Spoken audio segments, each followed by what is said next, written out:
Base is dropped on another round of Soccer's Morning Show. Soccer Down here. John here, you there. We got a lot of news this morning, and it's a lot of stuff overseas, but I think it speaks to a larger picture. So here's the rundown for the morning. We've got Newcastle yesterday with their point that they got in the draw with Leicester. So Newcastle, for the first time in 20 years, is going into European football. Morning, Abby. And we also now know the relegation permutations. We can get into that. We got stuff with Vinicius Jr. We actually have an update on a couple of different fronts.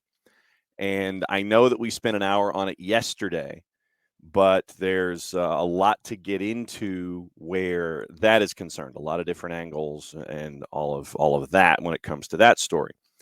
There's news out of France involving, and morning, Sean. I know that you're this much closer to probably trying to find tickets to Sunrise, Florida, because the top cop on the beat, Bobrovsky, you're getting good, Bob. So. Right there. You're right there. I know you're going to go get tickets to go hang out in Sunrise if you can afford it on the quick turn.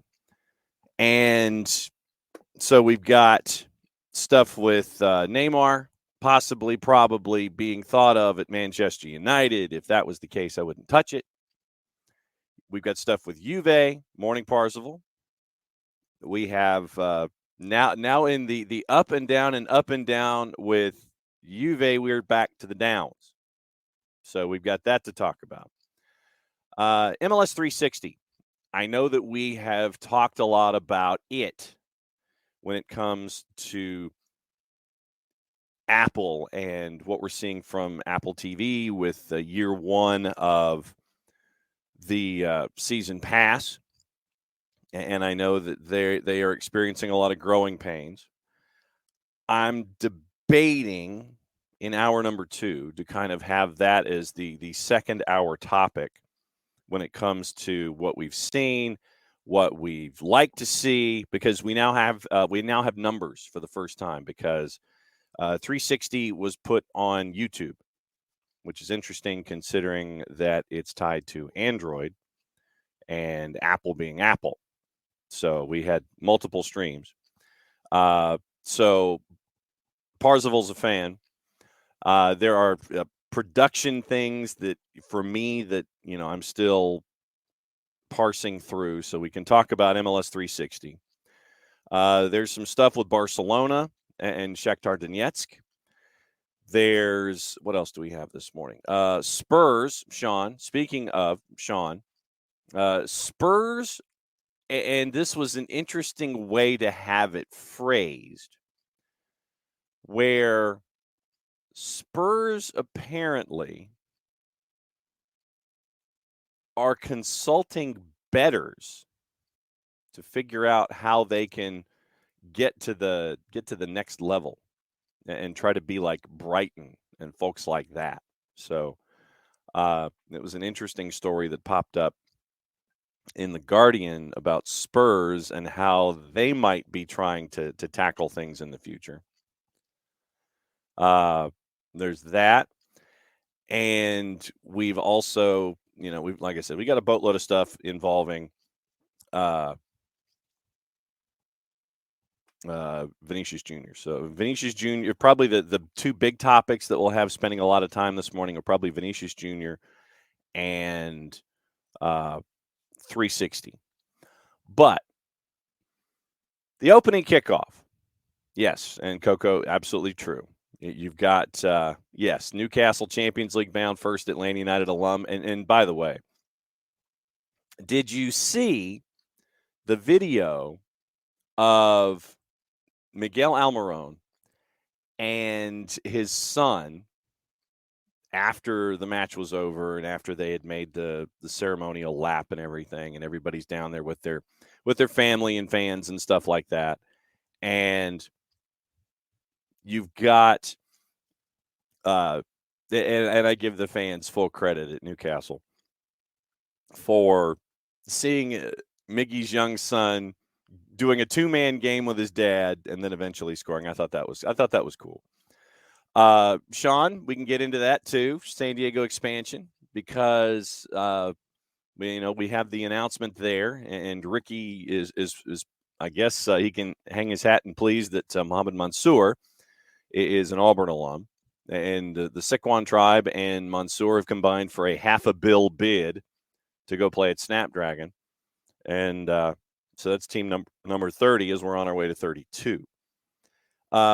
Sean, we'll get into it, but we'll compare Vegas and San Diego, and we'll get into all of that. So we've got expansion. So expansion looks like is on the table, or at least where Major League Soccer is concerned.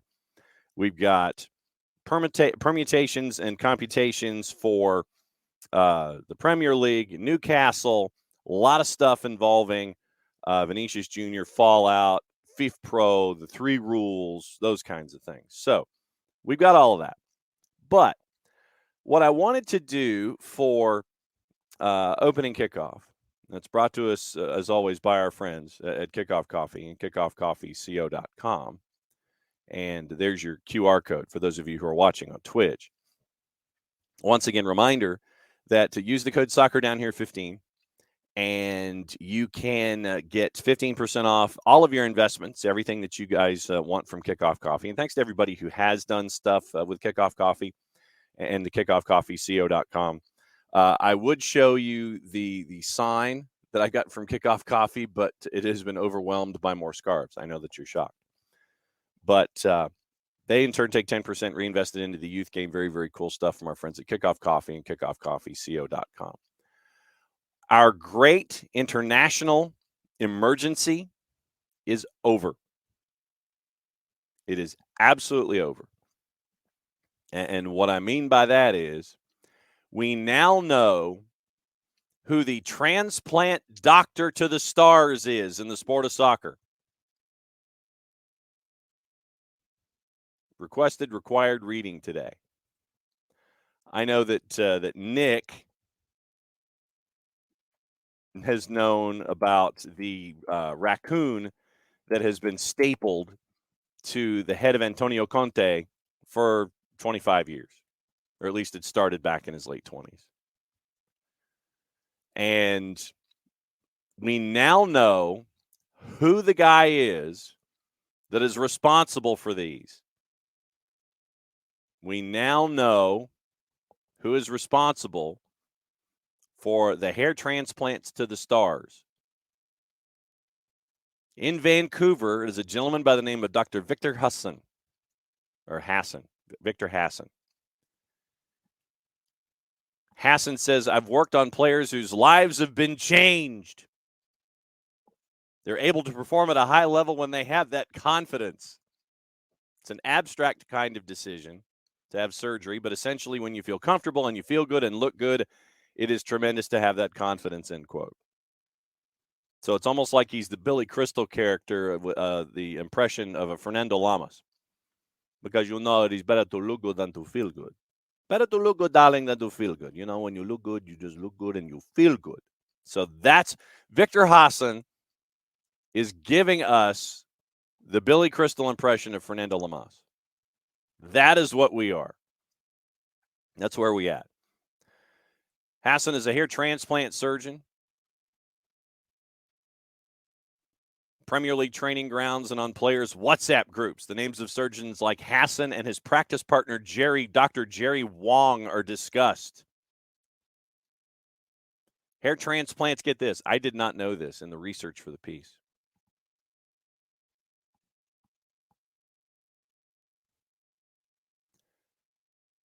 Hair transplants have become so commonplace that in 2009, the 2 major drugs taken in conjunction with the surgery were removed from the list of banned substances. Hassan won't disclose the identity of his patients, but all football knows is most famous. It's Antonio Conte. Hair loss began as a player in his 20s, spoken rarely about his surgery when he was manager at Juve, attempts to ridicule him. He was unmoved. He told an Italian television interviewer he'd gone to Vancouver for surgery and was very happy with the results. Rob Holding apparently is another one who is had hair transplant surgery at the age of 27.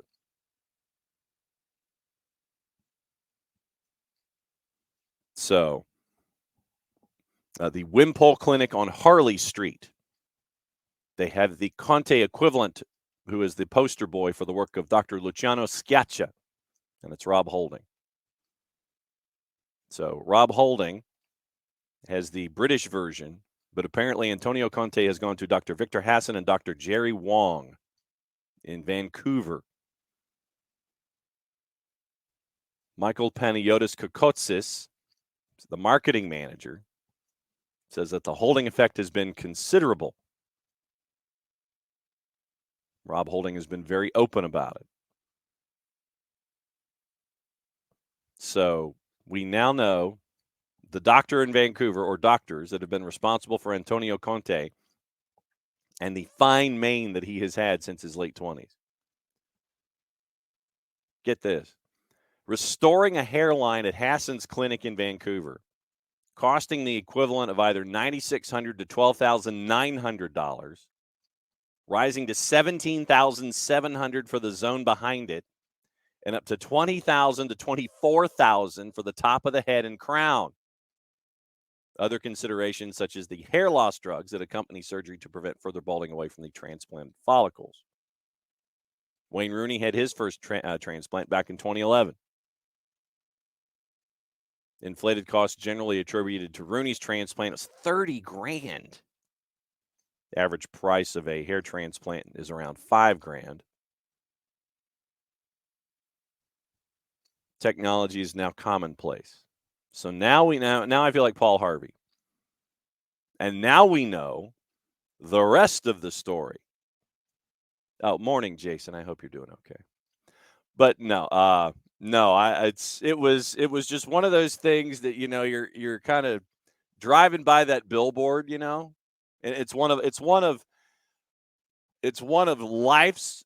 No, it's like I said, Abby. It's just one of these things that you sit there and it's like, you're driving by and you sit there and go, why? Now we finally have the answer. That's, like I said, that's opening kickoff. It's just one of those things. No, I have no interest in it at all. But no, like I said, it's coming to an answer for one of the world's biggest questions. Who is in charge of Antonio Conte's hair? Now we know. Like I said, there you go. That's opening kickoff. Brought to us by our friends at Kickoff Coffee, kickoffcoffeeco.com. Once again, don't forget to use the code SoccerDownHere15, and you get 15% off of your purchase of Kickoff Coffee, thanks to everyone who has invested and has done cool stuff with Kickoff Coffee and kickoffcoffeeco.com so far. And once again, use the code SoccerDownHere15, get 15% off. They in turn take 10%, reinvest it into the youth game. Very, very cool stuff from our friends at Kickoff Coffee and kickoffcoffeeco.com. All right. Now, I know that you guys are talking expansion. We can dive into that if you want.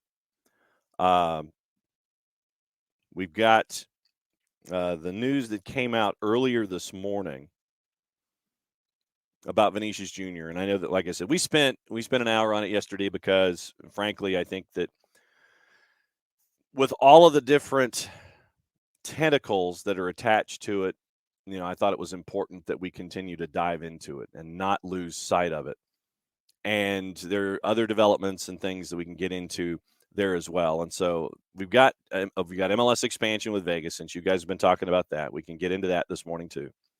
So let's run through the Vinicius Jr. update. And like I said, this probably is going to take a minute. And may as well get dialed up for it.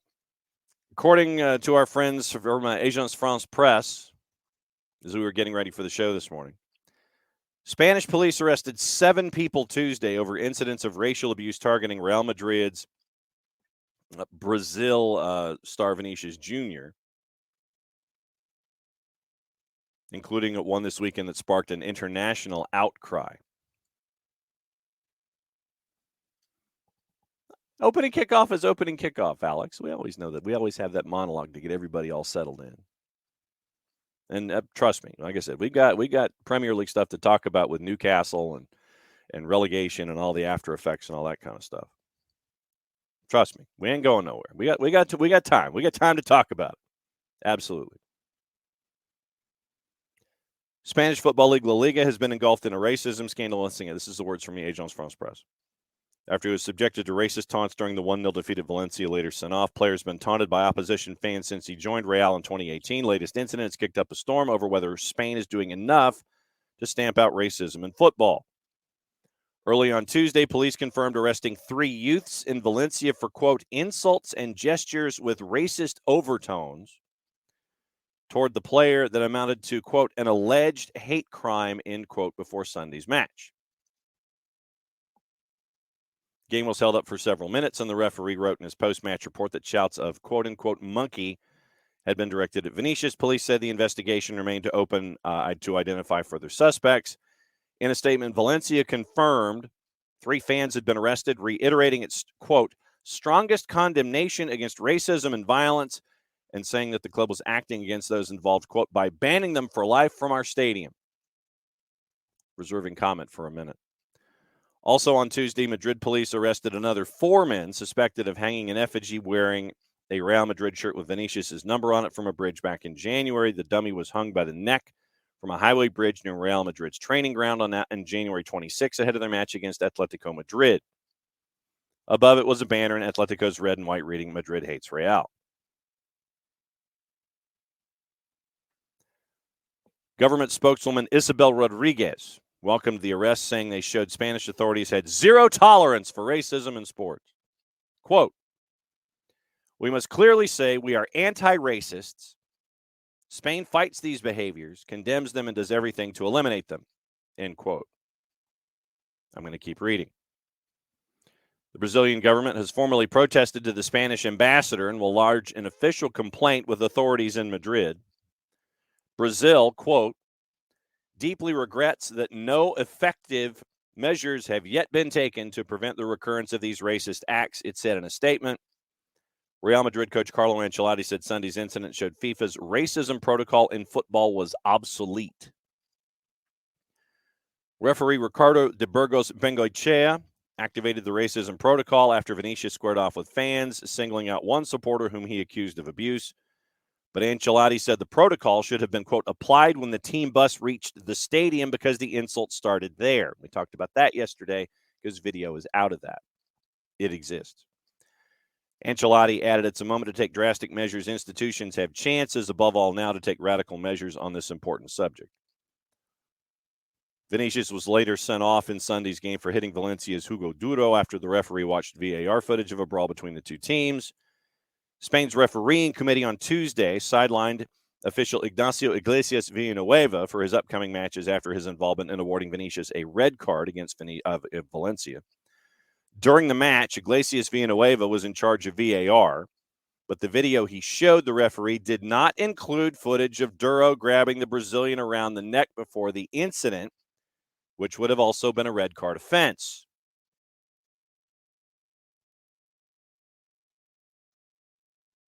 Vinicius was dismissed and will likely miss the next 2 or 3 matches, meaning he may not play again for Madrid this season.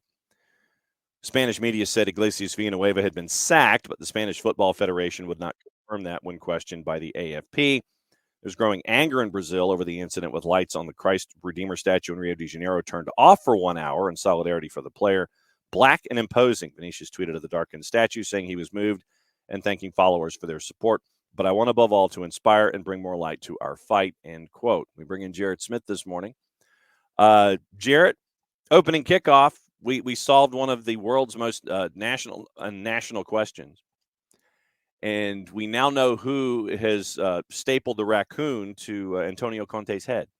We found out who that doctor actually is. It's a dude in Vancouver. Interesting. So we got that. But we got a lot of stuff to get into this morning. Right now, it's the updates on Vinicius Jr. and all of the incidents with that. We've got stuff with FIFA Pro that's attached to it. The Spanish FA is attached to it.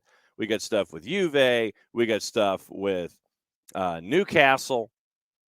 Miguel Almiron, by the way. Miguel Almiron playing in the Champions League next year. We talked about the moment where it was really cool to see he and his son have a 2-man game at St. James's Park. where they scored in front of the supporters groups. But no, big day for Newcastle yesterday. It is, and the interesting thing about Newcastle and Eddie Howe is how it's not very often that we get a win-win situation. Mm-hmm. Um, and I think that's what you got here because you had Eddie Howe originally was set to go to Celtic. Mm-hmm. Ended up not going. Apparently, it was money on the back room. So Eddie Howe doesn't go the 11th hour because that had been reported by everybody. Then he goes to Newcastle. Celtic goes and gets Ange Postecoglou. Everybody won here. Like, like Celtic got a manager who has won 2 straight titles and really brought them not just their playing style into the 21st century, and some of it has to do with the fact that when he was at Marinos in Japan, they are a Citigroup club, and I think there is a certain amount of influence that that the City brand had on changes he made as manager. Because we've asked Bam, I'm sure Bam could tell you. I mean, he is a different manager now than he was before he went to Japan. Go back and look at what he did with Australia. And also understand that, like Australia, Australia has to punch above their weight outside of Oceania. Right.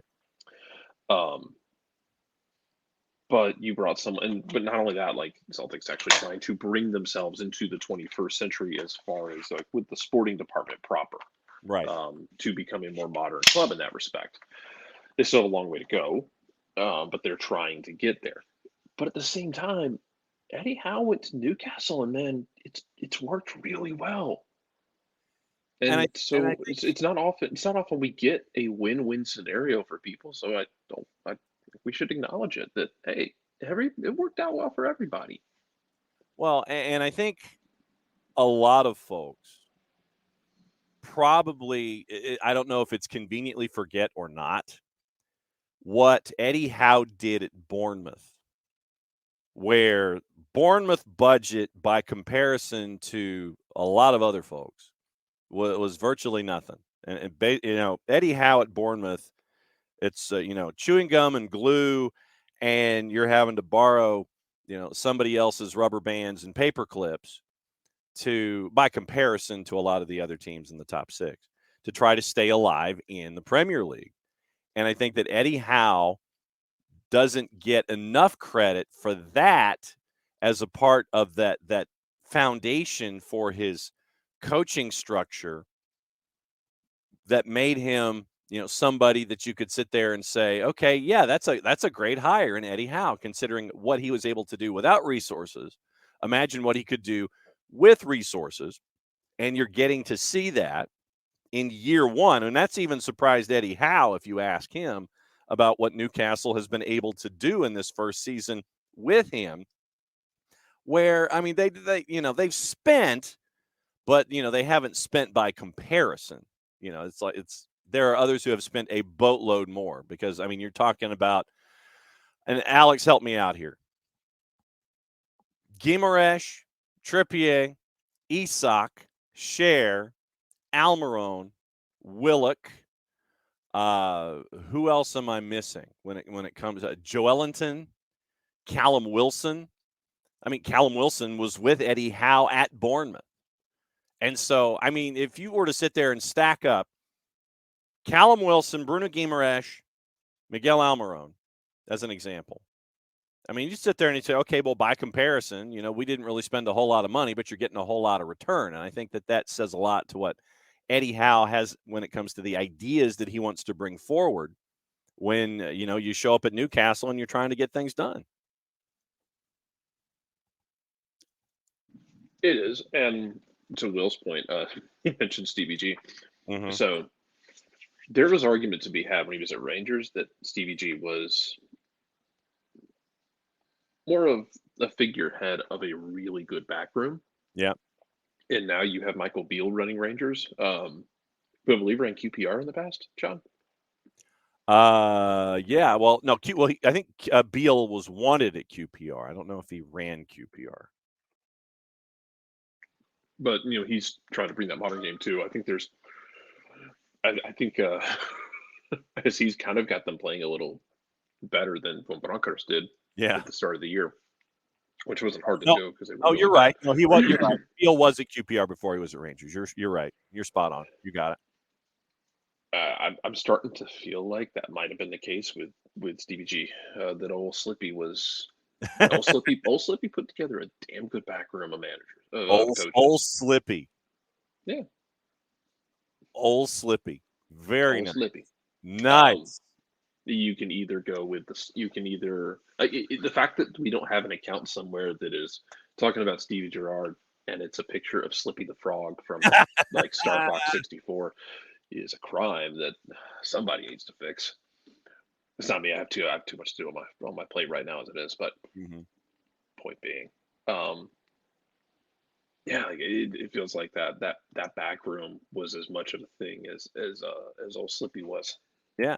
Well, all right. So then let's go ahead with a week to go in the season. If you had your druthers, and this is, for everybody, Twitch pitch. Alex Basine, born Slippy, Underworld, 90s flashback. So who's manager of the year? In England? Yeah. I don't follow it enough. I mean, Is it I don't follow like you do. Like, is Pep? And this is the question to other people like Alex who follow it, because I don't follow it enough to know. Like, yeah, Pep won another title. Pep might win a treble. Is it that simple that you give it to Pep, or is it an Eddie Howe? Is it is it whoever did the least Brendan Rodgers likes things? Uh-huh. Oh man, I mean, is it like, do you go over to Arsenal? Because I mean, were they expected to finish second? No, they were like sixth. They were sixth in a lot of preseason polls. Yeah, and so like, do you look at Arteta and say maybe that's the guy? That being said, Arteta, Arsenal did spit the bit at the end of the season. Remember, it's not just like getting absolutely run over by Man City. It's the games before that where they had games at the bottom of the table and they yacked up 2-goal leads multiple times, and then they had to come back from the dead. Yeah. Does he still get that consideration? Do you give Eric Ten Hag credit for Manchester United for like the fact that Man U has been just this pissy little, like, complaining about everything, wanting to fire the manager constantly, never satisfied with anything. Like, we need Alex back. Yeah. And Eric Ten Hag came in here angrily and just started shaking things up, and not a perfect season, but dude, stable. Yep. Yeah. So I mean, I don't know about any. I haven't checked into the mid-table managers. I don't know if anybody really. I guess I don't know if who else outperformed themselves to the degree that like Arsenal did or that Newcastle did. That's the thing. It's like, do you give it to Pep because of of what is expected? Will says give it to Jesse Marsh if Leeds goes down. Yeah, and that's the thing. It's like, with the question, is Alex spot in here with Pep continuing the dominance, 5th title in 6 years. You get Erling Haaland, who, I don't know if he can handle the Prem. Oh, I don't know. Stupid pundits. I don't know if he can handle life in the Premier League. It might be too tough for him. Oh, quite. Shut up. So that's the thing. It's like you look at you look at the Premier League, and I mean, you can literally look at a bunch of different folks for a bunch of different reasons. And Alex says that basically it's the old MVP question. Is it Pep because you did what you were supposed to do? You've only lost 4 out of 36. Is it Arteta because you were supposed to be 6th and you're 2nd and you were up top for most of the year? Is it Newcastle for what Eddie Howe has been able to do? By the way, I don't think a lot of – go for it. Burns right. Like, Ten Hag's one of his greatest qualities was he kept Manchester United from putting their hand on a hot stove over and over again. Yeah. Like, he basically just turned them around. Like, don't put your hand on that stove anymore, boys. Don't make any stupid signings. Yeah, and I mean, if you look at Newcastle, by the way, with one match to go this year, they've only lost 5 times. They've lost less than Arsenal has this year. Number of losses. Manchester United and Liverpool with 9. Brentford with 9, and that speaks a lot to Thomas Frank, too. Arsenal lost 6 times. Manchester City lost 4. Newcastle United lost 5 times this year. 5. 1, 2, 3, 4, 5. I mean, they drew 13 out of 37 so far, but they've only lost 5 times this year. Is it Ten Hag? Is it De Zerbi for what Brighton was able to do when De Zerbi showed up? Unai Emery and Villa. You've got that. Yeah, it's a good shout. Again, that's another weird one where like Unai Emery just out here doing stuff. And Arsenal fans don't have to be in hell because Mikel Arteta also did stuff. Because the most Arsenal thing would have been for Unai Emery to win it at Villa, getting them into a European spot, and Arsenal languishes in, basically Tartarus. Yeah.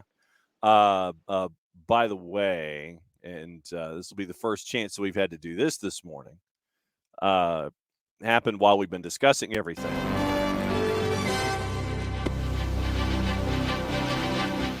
Specifically with Arsenal, Bukayo Saka signed a new-year deal till 2027, worth around $15 million a year. According to Ben Jacobs, Saka's always seen as untouchable and indispensable by Arsenal. Agreement in principle has been in place since February. And then you have quotes from Saka and Arteta, and there you go. So Bukayo Saka is in-house through 2027. And that's big for Arsenal going forward. And then the questions, obviously, down at the bottom, we'll get into the permutations coming up in just a bit. But Alex, Ricky says if Unai taking Villa into Europe has to get a shout. Considering where they were, then you bring in Unai Emery. Alex personally think it should be Howe because of how much of the same squad he transformed, and I want to believe that I'd say that no matter what. But yeah, but I have to allow for the possibility of bias. Understood, Alex. Absolutely, it's understood. And the award for violence chosen most effectively this morning that I don't know is going to be beaten from Will. The best would be if Arsenal still had a chance to win it on the final day. We're playing Villa, and Villa beat them to keep them from the title. Man, that's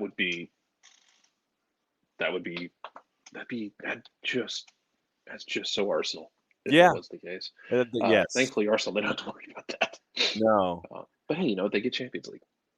Yeah, you do. I'm trying to. Let me see if I can find the combinations and permutations for the last day of the season, and it's there's some stuff. There's stuff that's got to happen for folks, and you're looking at possibilities here. Right now, we know Southampton's down. Lost 25 of 37. They've won 6. Leeds plays Spurs. I know that Sean has probably just ended up putting his... just an incredibly movable object versus a comically stoppable force. Yep. All right. So, yeah, exactly. That's like watching two trains being slowly pushed towards each other on the surface of the moon. Mm-hmm. Everton survives if Leeds don't beat Spurs. Everton and Bournemouth, Leicester and West Ham. That's what you're staring at, and that's your matchups. As it stands, Leeds needs to have a win to have any hope of staying up. Could be relegated still if they beat Spurs, and Everton beat Bournemouth because Leicester stood above them in goal difference. And that's the thing, is that goal difference here, it's going to have to be done on points by Leeds. Leeds is going to have to win and get some help. Basically, Leeds would have to win Everton, and this is the part that could get really, really, really dicey. Leicester have to beat, obviously, West Ham. So you're looking at this. Everton's at 33 points. Leicester's at 31, and they're way ahead of Leeds on goal difference. They have a 9-goal difference. So Leicester's got West Ham. Is West Ham thinking about other things? Or are they still trying to catch up from the energy of trying to chase after a trophy in Europe? So West Ham and Leicester. Leeds needs to win, get some help to get out because of their goal difference at minus 27. Everton and Bournemouth is the tricky one because Bournemouth, they're safe. Is it a kickabout for them? Do they care? That kind of stuff. Do they care? Everton just needs, Everton needs to just keep pace above everybody else. But let's just say that Leeds beat Spurs and Bournemouth was to put a number on Everton. Everton's goal difference right now is at minus 24. Leeds is at minus 27. You would anticipate in a case like this, Leeds wins by 3 clear on the final day. Everton draws. Leeds would then finish above Everton on goals scored. You could go to that tiebreaker. Everton's only scored 33 goals this year. Leeds has scored 47 going in. So if there's anything that's tied to a number where Everton and Leeds are concerned, Leeds would have a better shot because of goals scored, the next tiebreaker down. But the biggest thing, first and foremost, Leeds and Leicester have to win. That's the first step. And then you try to get math to take care of itself. They need to better a result from Everton, who's playing Bournemouth. That's what you're staring at. Who knew that there would be math in all of this? And I mean like mathy math, not like, just like, okay, here's, they win, they draw, there's this, there's that. No. You could end up going to, you could be going to like the third tiebreaker down the line. And Kefsy's correct. Just one more match, and Everton still need Moyes to keep them up. Burned with the money discrepancy to other leagues' best coaches in Europe have now motivated up in England, which you would expect. I mean, with Spurs though, like, yeah, what do you do going forward? Yeah, well, and that was something that. Go ahead. No, it's I've got to find the. Let me go ahead and talk for a second. I've got to find the article because they're apparently consulting bettors to figure it out with their next steps. Yeah, like, what do you do going forward? What do you do if you're Spurs going forward? Like, who do you go after with your manager? How do you build out this roster? I mean, how much do you kind of take it apart completely? Do you take it apart in little pieces?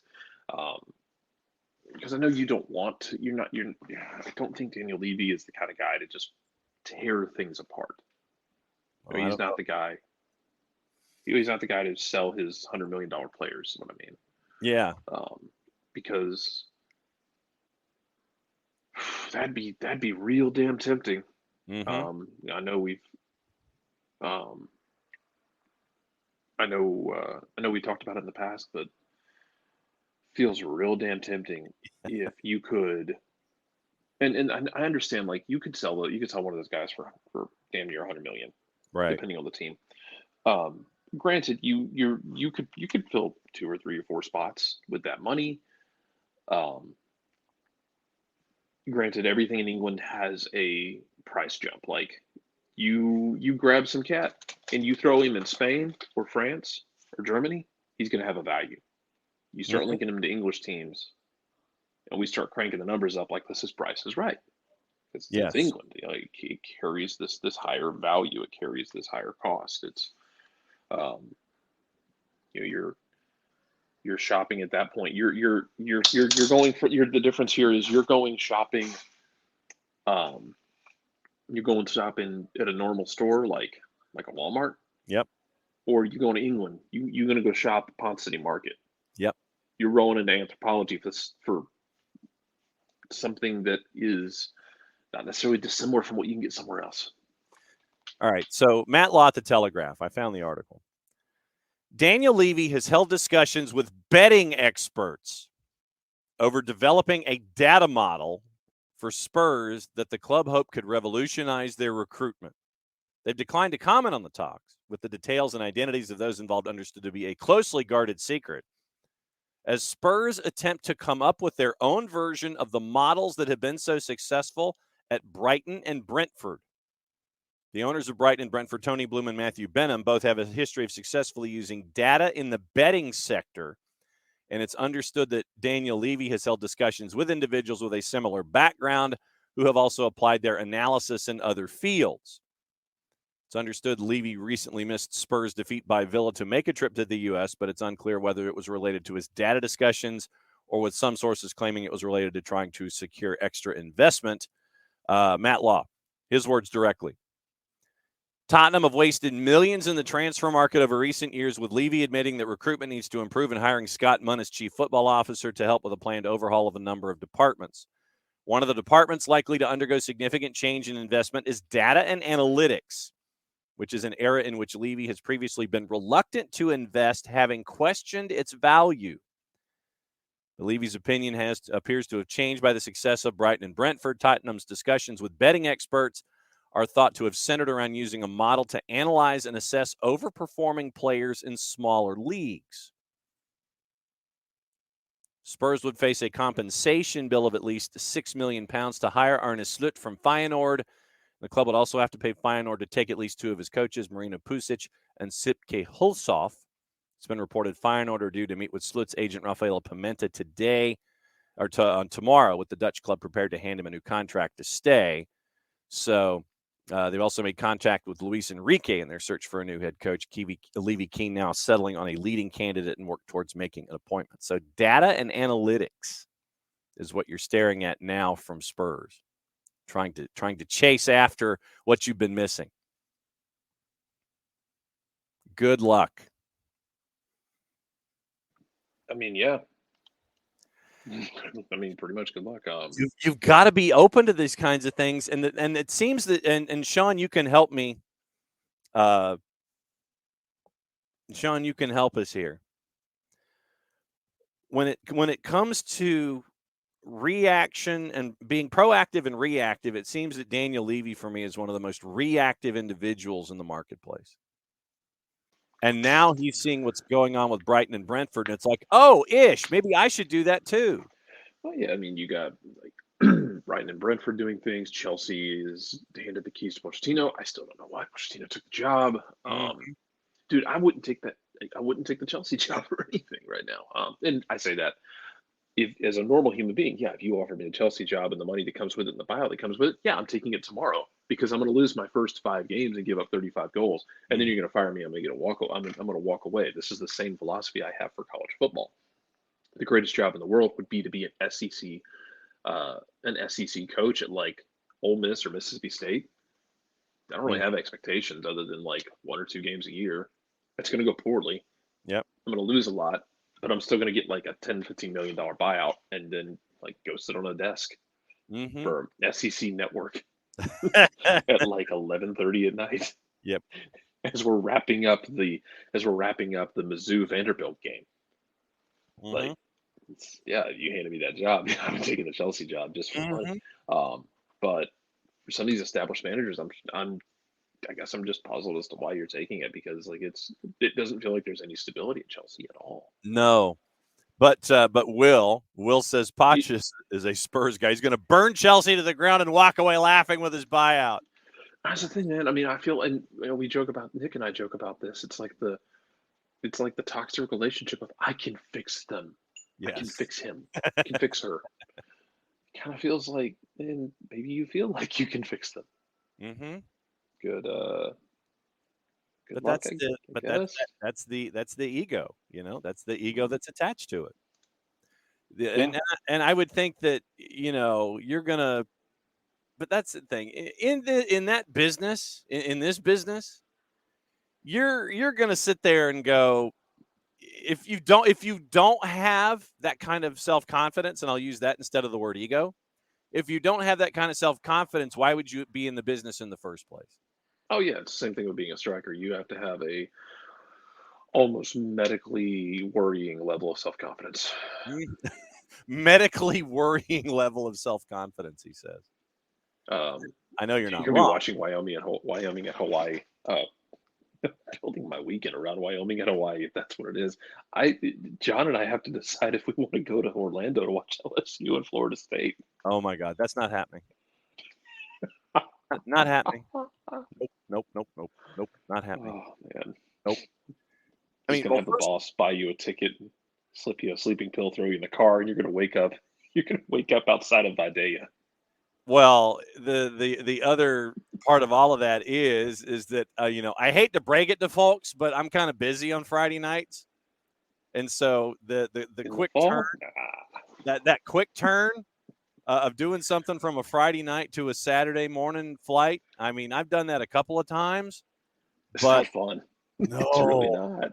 no. I mean, You almost that it's that almost hungover feeling hmm where you're just tired. You're waking up. You're just it's kind of like if you've ever like you ever like worked around the house or around the yard where you've just done it for so long during the day. You're just in that mode where if I stop, I'm not going to start again. So I just have to keep my feet moving and keep working because the second I stop, that's it. yeah. I mean, I will readily admit that. And even if the game's on a Sunday, then I've got to turn around and make sure that we're back here for the show on Monday morning. And Abby is absolutely correct. The older you get, the Hmm. harder it is.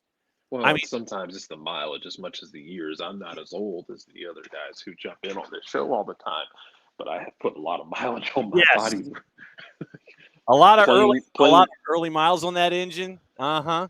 a lot of really reckless sports playing with some not catastrophic, but like injuries that did unforeseen long-term damage. Mm-hmm. And then on top of that, like I have spent the last 10 plus years hauling cameras on my shoulder around, which That is is really correct. tiring. Yes, that is absolutely correct. That is also the case. Never mind the stint I did wearing a 7 foot hammer costume, having beer poured on me running around Turner Field. That Ugh. one wasn't as much physical punishment as mental torment. Yeah. Um. Yeah. No, Ricky, it's Labor Day. I mean, you're laboring on Labor Day. We got to have a show. That's the way it always is. Come on now. But I will say this: I have always wished that at some point that I could figure out a way to go to as many obscure second and third level bowl games as possible and do a connect the dots and get credentialed for as many of them as I could just to go see them like all in a row. And I think that I figured out I could see 8 like in a quick sequence because we all know that there's like the dates where you could have 2 or 3 of those bowl games and they're back to back to back. So that's one of those things that I've always wanted to do. Nix is asking that you are a racing Home Depot hammer. I was for, oh God, we think we did 6 races. There was the last year I was working for the Braves. They were short on interns in the entertainment department, and so um, we were close to the entertainment department. They asked if we wanted to do it, so we just took turns. Mm-hmm. The hammer's really top heavy, and it's almost impossible to run it. Fun fact: the guy who played the drill back in the day, it's a friend of mine who works for the Hawks now. He is a marathon runner. He is one of the most active and fit human beings I've ever seen in my life. He had to practically walk for us to ever beat the drill. Ugh. Because if he ever wanted to run, there you're not catching him without shooting him. Um, really good dude, really nice guy, and like he ran marathons. He ran half marathons. He was in better shape than the rest of us. We're just huffing and puffing from the foul line to center field, and he's like, "Yeah, let's go." Mm-hmm. Nope, can't do it. He also wore elbow and knee pads at times underneath the uniform because you had to. Because I don't know if you've ever fallen on a warning track. Yeah. I don't know if you ever leaned down and touched a warning That's track. concrete covered with dirt. Yeah, man, it's like ground up brick. It's different than sliding on infield dirt is one thing. It's different. Warning tracks feel different. How do you think they much more coarse? I was gonna say, how do you think they get that big bounce to get that ground rule double happening? Yeah, it's much more coarse. It's much more tightly packed. What it does is it does its job. You're running on grass and you feel and you hear the difference of grass, crunch, crunch, and then you have a give or take 10 feet to the wall. What I would like to know, and this would be a question one time for Ed Mengen, if I can ever find him and he doesn't as long as I'm not stepping on his grass, he doesn't get mad at me. Is at what point? What was the decision around baseball to change from the warning track looking almost porcelain in the early '90s, going back to now looking more like actual dirt? Yeah, I mean that's that's a fun one. But yeah, I mean, why do you think they get that big bounce? You know, we just it's just not the only thing better was when you had like the vet and the older stadiums that had AstroTurf, like the Astrodome, where if you chopped the ball off that turf, that thing was gonna trigger NORAD on the way back down. The ball was singed re-entering the atmosphere. Exactly. So yeah, it is different. Absolutely different. Do you turn into a pumpkin? You have me for like 10 minutes. Okay. What else we got? Well, Liverpool. I realize we've completely veered off, but whatever. But that's not a surprise. No, I mean we got plenty of stuff to talk about. But before you go, there are a couple of other things that I wanted to discuss specifically. You know how we've talked about Juventus. Cue the laughter. There's a new ruling where Juve got handed a 10-point deduction amid the transfer dealings case. Now they're out of the Champions League. They were in a Champions League spot before they were out of a Champions League spot, before they were in a Champions League spot. They were in second place behind Napoli with 69 points. They're now down to 7th with 3 games to go. And that was with the Empoli match where Empoli whacked them. So that didn't go well. So you've got Juve now with yet another points deduction.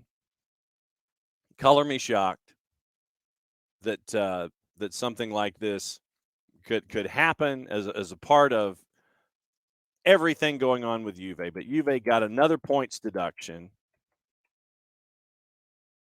And, you know, it's laughable at this point. Italian Jason, court. we can talk about the hammer next time we're doing an event. Oh, absolutely. Just pull me aside. We'll talk about it. Absolutely. It's a really dumb part of my history, but one I am almost cartoonishly proud of because it was so silly. And I always wanted to be a mascot. Even as a kid, I wanted to do it because there's something just cartoonish about getting in a suit where most people don't know it's you, and you can just be a character. Oh, absolutely. You don't have to worry about anything. Worst case scenario, you smell like beer. Anyway, Juve. Yeah. Let's laugh at Juve. Yes, laughing at Juve. They lose 4-1 to Empoli after the announcement. 2 rounds left in the season. We've got a match against AC Milan to try to avoid missing Champions League for the first time in 11 seasons. On Twitter, Juve said that they will, quote, take note of the decision by the court and reserve the right to file a new appeal against it. Take note. Don't. We're going to take note. We're going to take note of that. Please don't pretend to act like you're an organized crime syndicate, Juve. We're going to take note of that. So Juve says what was established by the fifth instance of judgment in this matter, which began more than a year ago, arouses great bitterness in the club and in its millions of supporters who, in the absence of clear rules, find themselves extremely penalized with the application of sanctions that do not seem to take into account the principle of proportionality. While not ignoring the need for urgency, which Juve has never shied away from during the proceedings, it is emphasized that these are facts that still have to be evaluated by a judge. Max Allegri's side got the 15-point penalty in January. Members of the board given bans, including Andrea Agnelli. Points deduction suspended last month on an appeal to the country's highest sports court within the Italian Olympic Committee, which in and of itself is an odd left turn. Referred back to the Soccer Federation appeals court for a new trial. That was on Monday. 3-hour hearing. Federation prosecutor Giuseppe Cine requested an 11-point penalty for Juve. He'd asked for 9 back in January. It's like when you're buying gas. It's like $1.99.9. It's not $2 a gallon. It's $1.99.9. Or it's $2.019. It's not, it's nothing $2. that annoys me more about our current economic system, that we don't just that we have the tax written into everything as 99 instead of just, man, I get there's a psychology behind it. Just give me the flat number. Hey, guess who's here to talk about it? It's Nick Alifi. Because he felt a disturbance in the force because we're dumping on Juve. Uh-huh. Oh, hold up. Wait, did I come in at the perfect time? You came in at the perfect time. Yes. You came in at the perfect time, brother. Tell me why Juve is acting with their answer to this, is acting like there's some shadowy, like, organized crime syndicate, like the Falcone family in a Batman episode. Well, because Juve is not used to being held to account for things. Like 2006, here's one thing I will give Juve. In 2006, they should not have been the only team going down to Serie B. And I'll say that Milan probably should have been joining them. And that's my team. Milan is my team. So, I try to be pretty fair with this. But outside of that, any other bit of hanky-panky that Juve has ever been involved with, they don't get handled. They because of the relationship between the Agnelli family and the government, the historic ties between the Agnelli family and what they did post-World War II for Italy. A lot of eyeballs turn in different directions whenever sketchy things happen around that family, and that it just is what it is.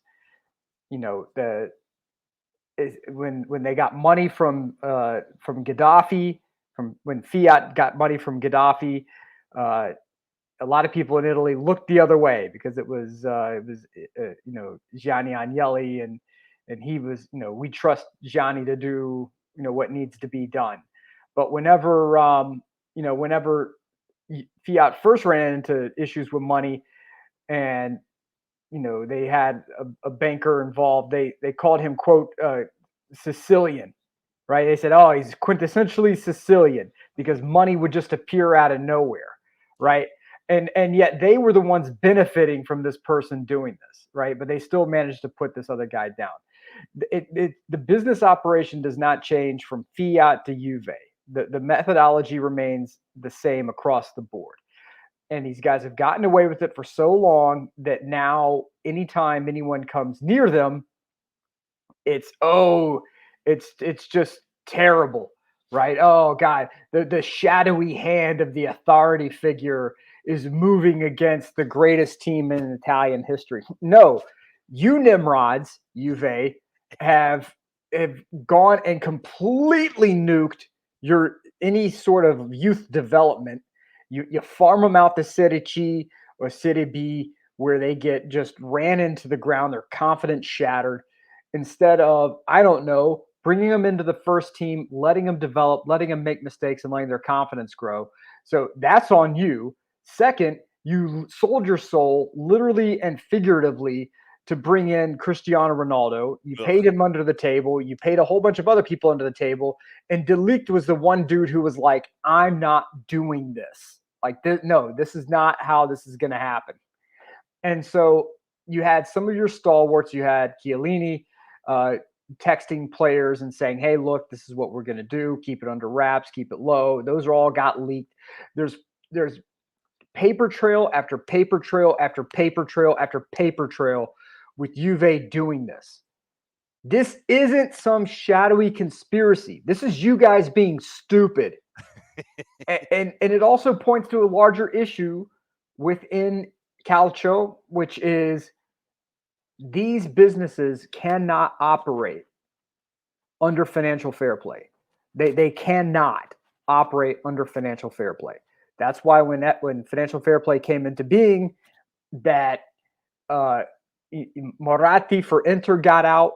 It's why Berlusconi slowly started pulling himself away from Milan, because they were dumping so much cash into these clubs that they can't make it work.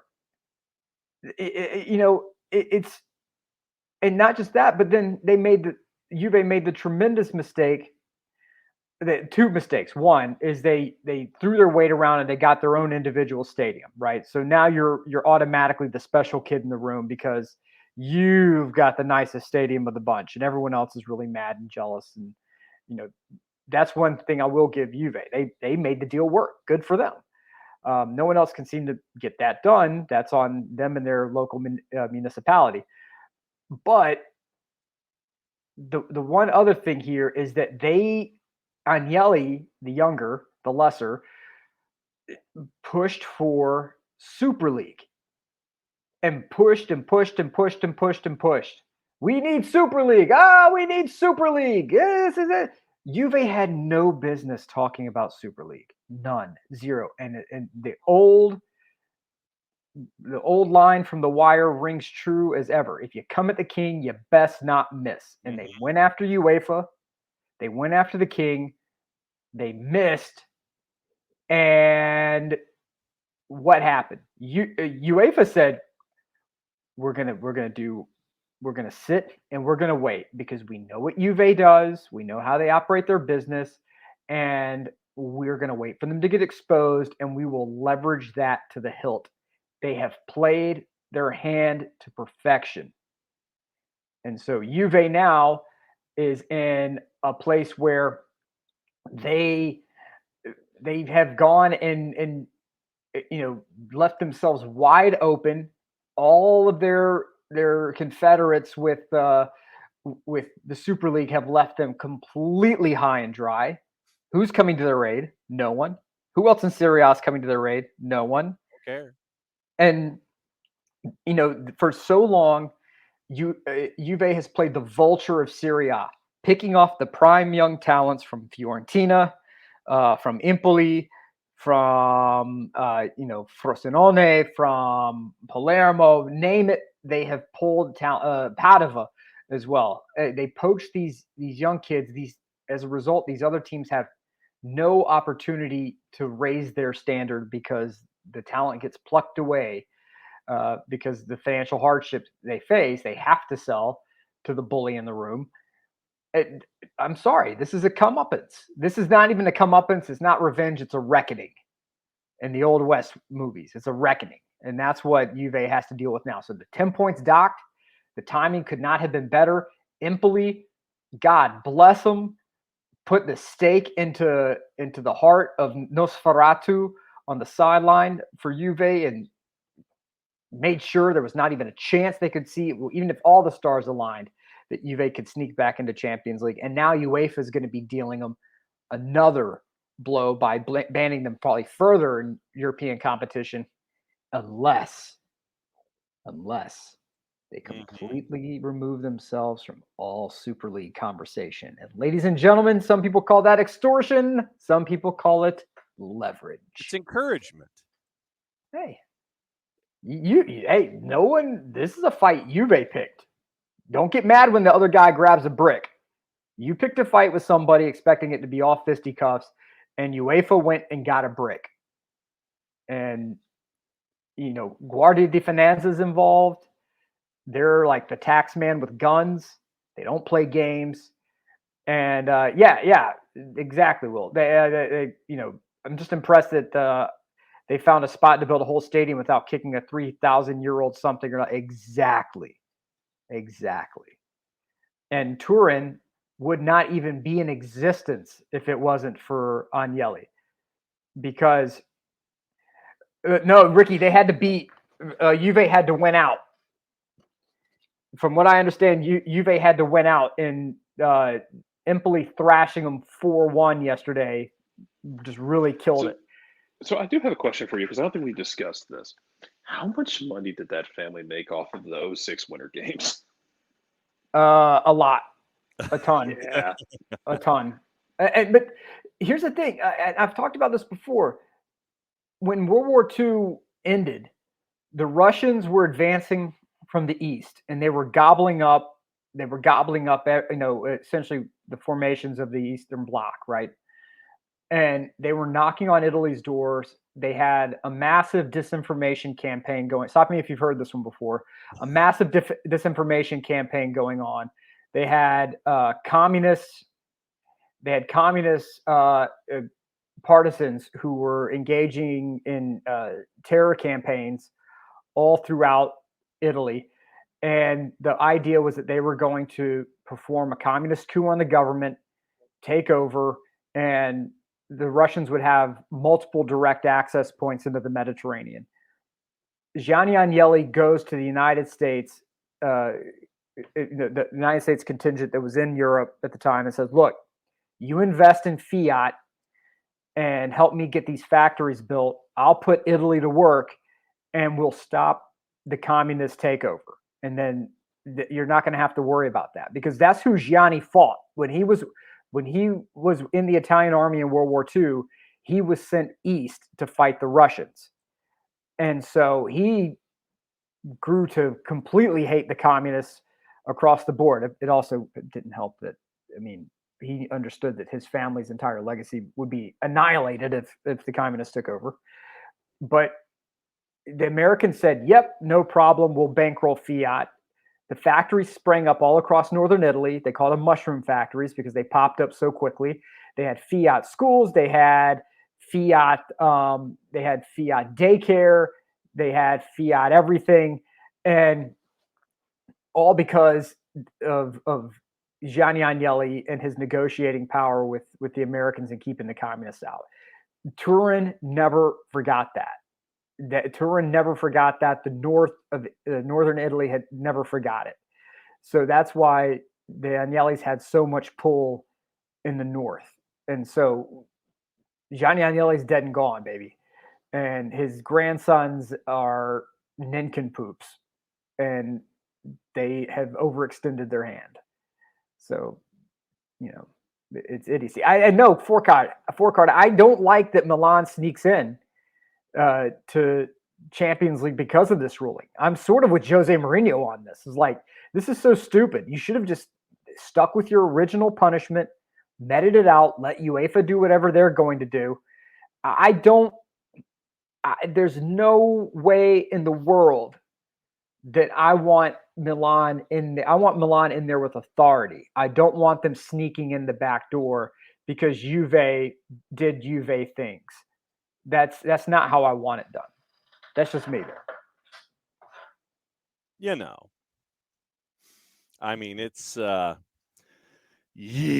but I thought it was important to bring this story to the table just because of the context in the world game, and then once again the fact that your ears were burning and came in and to be able to give the context of what it means, not just in a business sense, not just in a soccer sense, but in a business sense. They're done for. They're screwed. They have no youth sector. They're not able to engage in their high-profile transfer moves. Any transfer that where you're looking at Milinkovic-Savic, who was going to be, possibly leaving Lazio, you're going to have to go to, where you're going to have to go. Milan, probably. So this puts Milan in the driver's seat for a lot of inter-Italian transfers that would normally be siphoned off by Juve. Bonucci's leaving. He's retiring. Rabiot is leaving. Di Maria is more than likely leaving. You have, what's going to happen with Szczesny? Is Szczesny going to be leaving? You have really no answer at striker. This team is screwed. It's to an unbelievable level how bad off they are. So, I mean, that's just something to be considered in all of this as well. Yesterday, going over the details of what was going on. 3-hour hearing, Federation prosecutor Giuseppe Cine requested an 11-point penalty for Juve. He'd asked for 9 back in January. And I said that reminded me of when you go to the gas station and it's like you're paying $1.99 instead of $2 for a gallon of gas. Just go ahead and say, just go ahead and charge me $2. Go ahead and say the 10 points. I get it. Cine also requested 8-month bans for 7 former Juve directors, including Pavel Nedved. They were cleared on Monday. Agnelli and 3 others had their appeals rejected last month. The Juve board we were talking about resigned en masse in November following an investigation by Turin public prosecutors into alleged false bookkeeping. A sports trial in the case was then reopened based on information from the Turin prosecutors, leading to the points deduction. Juve had initially been cleared by the sports court the previous April. The prosecutors, in turn, have also charged Juve, Agnelli, and 11 others with false communications by a company listed publicly on the Milan Stock Exchange, obstructing watchdog agencies, false billing, and market manipulation. Juve's legal troubles deepened further last week after the Italian Soccer Fed also charged the club and 7 former directors with alleged fraud for the way they handled the players' salary cuts during the coronavirus pandemic. That's from our friends at the Associated Press. So it's a wrap. That's what I'm saying. They're publicly traded. Yeah. They're publicly traded. How stupid can you be? We are the Juve. They're not going to come after us because we are the Juve. Come on, please. No. When you make something foolproof, don't underestimate the stupidity of a fool. Mm-hmm. I mean, what did you think was good? The fact that no one at Exor, right? That's the parent company, right? So Exor is the parent company. That no one at Exor reached out and said, "Hey, Cugini, can we not do this? Can we not completely expose ourselves legally here? This is not good for our overall business." And so no one made that call. No one. It's absolute idiocy that they thought they could get away with this. That people, but if they've gotten away with it in the past, right? Even with just a slap on the wrist, then you desensitize to actual consequences. But here's the fun part. That was before they were a publicly traded company. If I'm correct on my timing here, when you start messing around in the stock market, you're messing around with people who don't care. They don't care about team allegiances. They don't care about alliances. They care about their money. And if you are calling into question the validity of the stock market, the trading process, the regulatory process, and you're putting that on the line, team loyalties go out the window. And to me, that's where Juve really, they started playing in a pool that they didn't fully understand. They didn't understand, the shark will eat me. Let me go into the man-eating shark tank, and I'm shocked and terrified that the shark is actually trying to eat me. So, But that sounds just as much like bravado and ego than anything else. It's like, yeah, I can go into the shark pit. Everything's fine. Everything's cool. We'll be cool. We'll be all right. Yeah, but with Juventus, this is part and parcel of what they do, and there are people who love it. They love that Juve is this sort of, I'm trying to find the right words here. They are sort of the rascal doing whatever it takes to win. You know, that's just who we are. We do whatever it takes to win, and you're mad because you don't. Mm-hmm. Every team in Serie A engages in some level of thievery, bribery, or some sort of shenanigans. There we go. That's the right word. Shenanigans. There's all sorts of handshake deals. That period is coming to an end, though, with more American investment and more hedge fund investment. The very few of the old guard are left to do things in the old way. And the handshake deals that would have kept us quiet a while ago are not there now. And so Juve, it's a matter of time before the prosecutor gets called a Torino fan. And, this is all just jealousy from Torino supporters. And this is all jealousy from Interisti and Milanisti. And, the Guardia di Finanza who got a hold of the documents, his third cousin was a Milan supporter. So, this whole thing should be thrown out. So it's a matter of time before it was going to happen. It's happening now.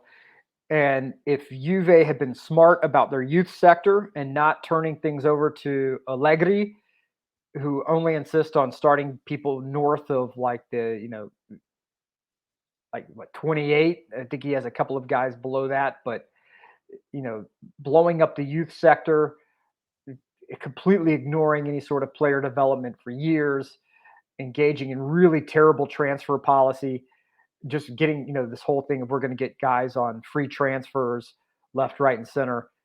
I don't like the plus Valenza thing. I don't care about as much, where it's like, hey, we're going to sell a player, like Pjanic. We're going to sell Pjanic for, 40 million when his real valuation is probably somewhere near 20, because that's super gray area. What one player's worth to one team is completely different than what is worth to another team. Absolutely true. That's fine. I don't begrudge them of that. But when you're playing players allegedly at one salary, and then secretly you're paying them behind closed doors at a completely different salary, that's not just a competitive advantage. It is a bat blank competitive advantage. Yeah. And so to me, that's where you've really, really gone and done something extraordinarily stupid. And, good on the prosecutor for sticking to it. Remember that this is Italy, the land of second, third, fourth, fifth, and sixth chances. So a lot of this could be thrown out by the end of the week. So just keep that in mind. But for the moment, it looks like justice is sort of being served here. And for the moment, Juve has had the plug pulled on them, but they can still be plugged back in. They still mathematically can make Europe. However, the team they play this weekend can absolutely take some gardening shears to that plug, so it cannot be plugged in. Nick, do you know who gets the chance to officially destroy Juve's chances? It is Milan, and I was mistaken, because I thought yesterday with the Empoli destruction it was the case. It's unofficial, but they I think they would need some help to get back into it. They're 5 points back with 2 to play, and the next match is Milan this weekend. Yeah, but then you also need help. So even if Milan doesn't get the job, somebody else draws or wins, they're fine. Yeah. Well, here's the thing. Milan and Inter hate Juve with the fury of 1,000 suns. And Pioli was, big Inter man, right? And so there's motivation across the board to get this done and to completely eradicate Juve. If that can happen, it's going to happen. But, Juve is going to be up for this after being completely embarrassed against Empoli. They are going to be up for it. Milan must get the job done and at least bring them to a draw at minimum. Get it to be a draw. Turn it into a slugfest. But if Juve scores first, Allegri is going to drop everyone. Like all the players are going to be standing right next to the keeper at the line. It's a wall of 12. That's it. Yeah, and the water boy is going to come jumping to swat him away at the top. So this is if you're looking for justice, you're going to have to get some help. I would not. And here's the thing. This is where a little more scandal comes in. Atalanta, they're people are going to have eyes on Atalanta because the manager of that club is a diehard Juve man. And so would he essentially do the job and roll over to allow Juve a breathing room? So would Gasparini do that? That's going to be the real question here. There's going to be a lot of eyeballs on Atalanta to see how that works out. Mm-hmm. And Ricky has our intrepid, one of our intrepids, has done the math. Juve has to win out. Milan has to lose out.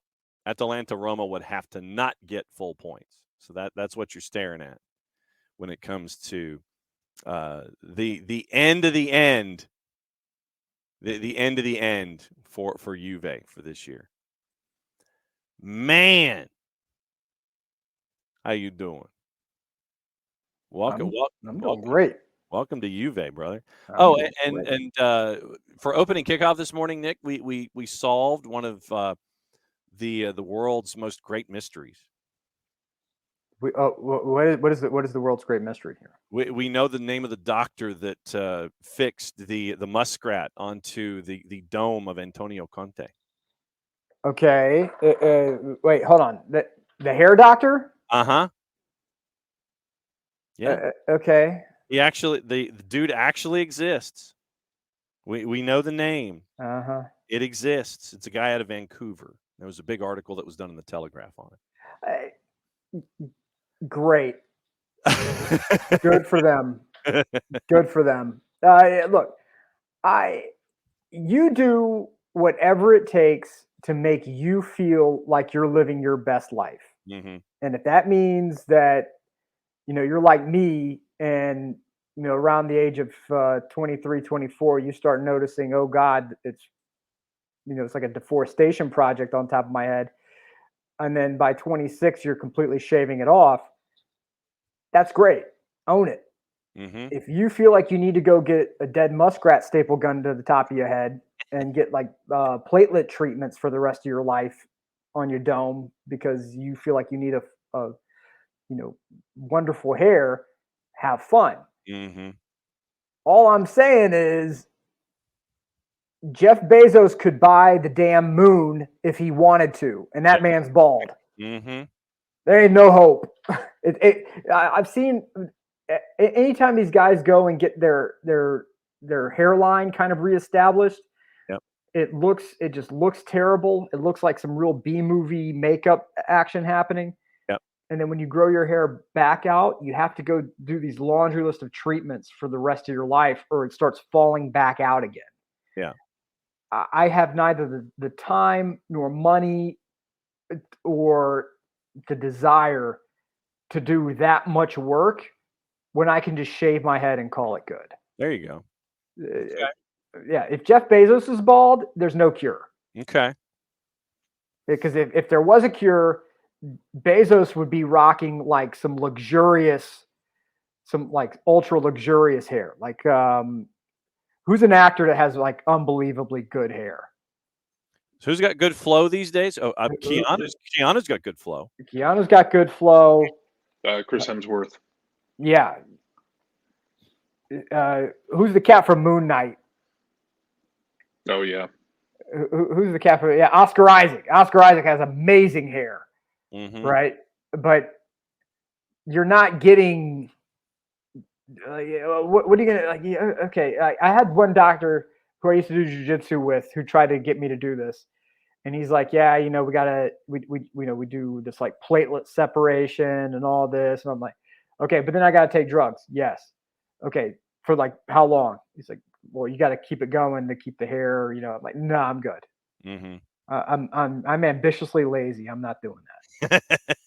let's just keep it 100. And here's the thing: when you go bald, it's like, okay, is he 35? Is he 58? Who knows? Jason Momoa's got great hair.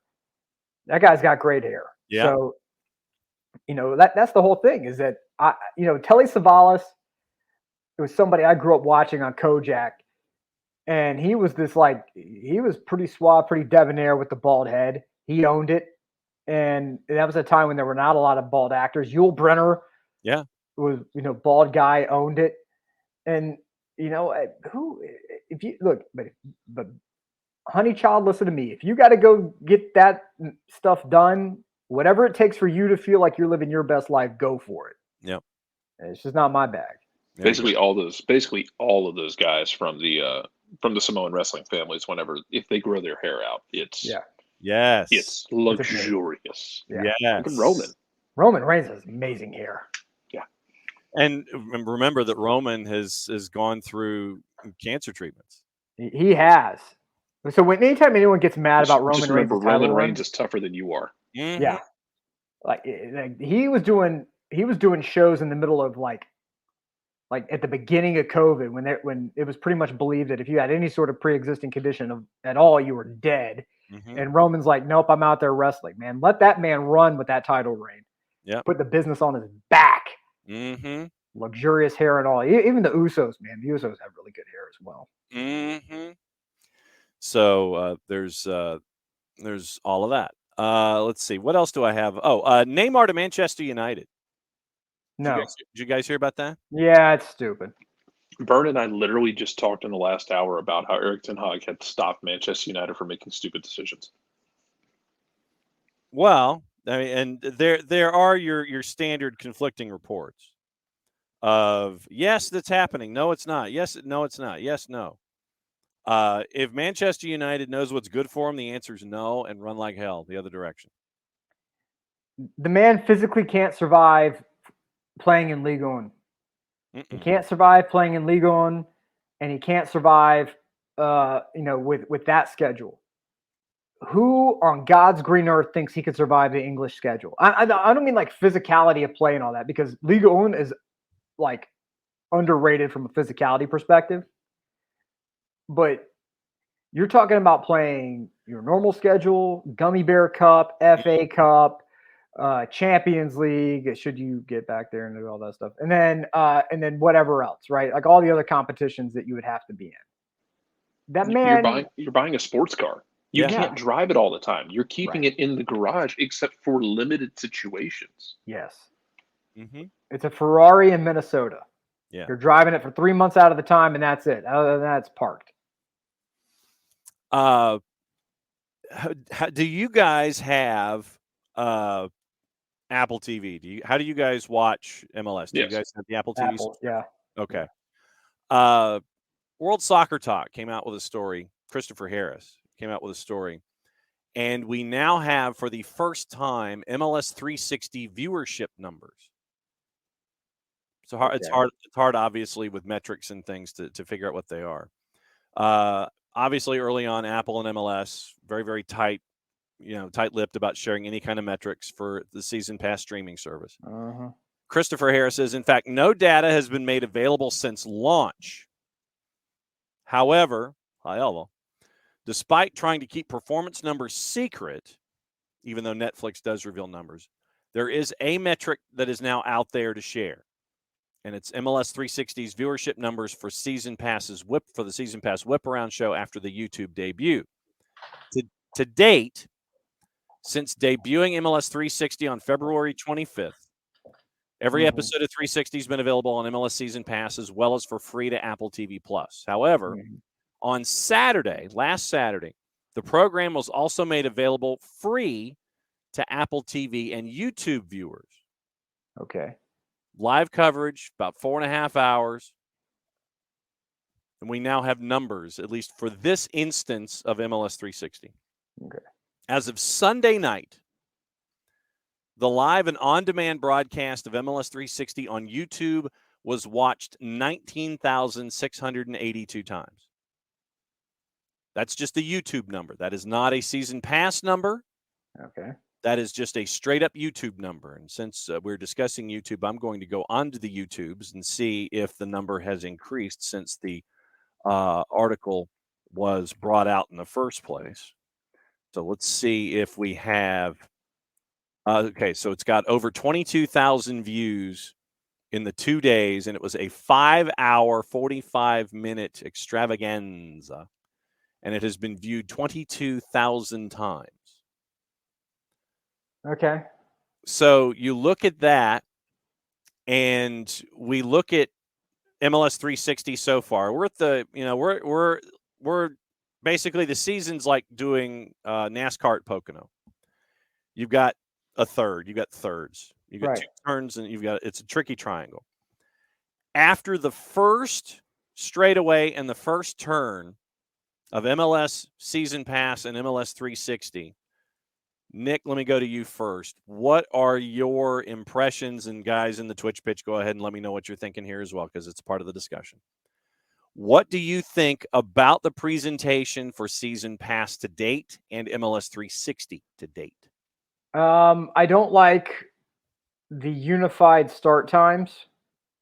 I think it's bad for the league to have unified start times. I think you need to have it spaced out where you can really dominate a block of the day, not just two segments. I don't like. I'm, and this is all a matter of personal preference. I don't like their on-air talent. Some people like Kevin Egan, and I think yes, absolutely love him. Keep him going. I think there's a bunch of people I like. I don't like how we seem to rotate people from ESPN anytime MLS changes hands. It's like this talent segment's coming with them. I don't like that at all. I like the fact there's no geo blocking. I think that's great. But there are some folks who they grate on me. Mm-hmm. I can't. I as soon as these people appear on screen, I go watch something else. I wait till the game time comes on and then the game runs. I like that you can bring for home games. You can bring the radio call in. Right. That's fantastic. I love the fact they're shooting in Dolby Digital. Nice bright colors. I think it's fantastic. But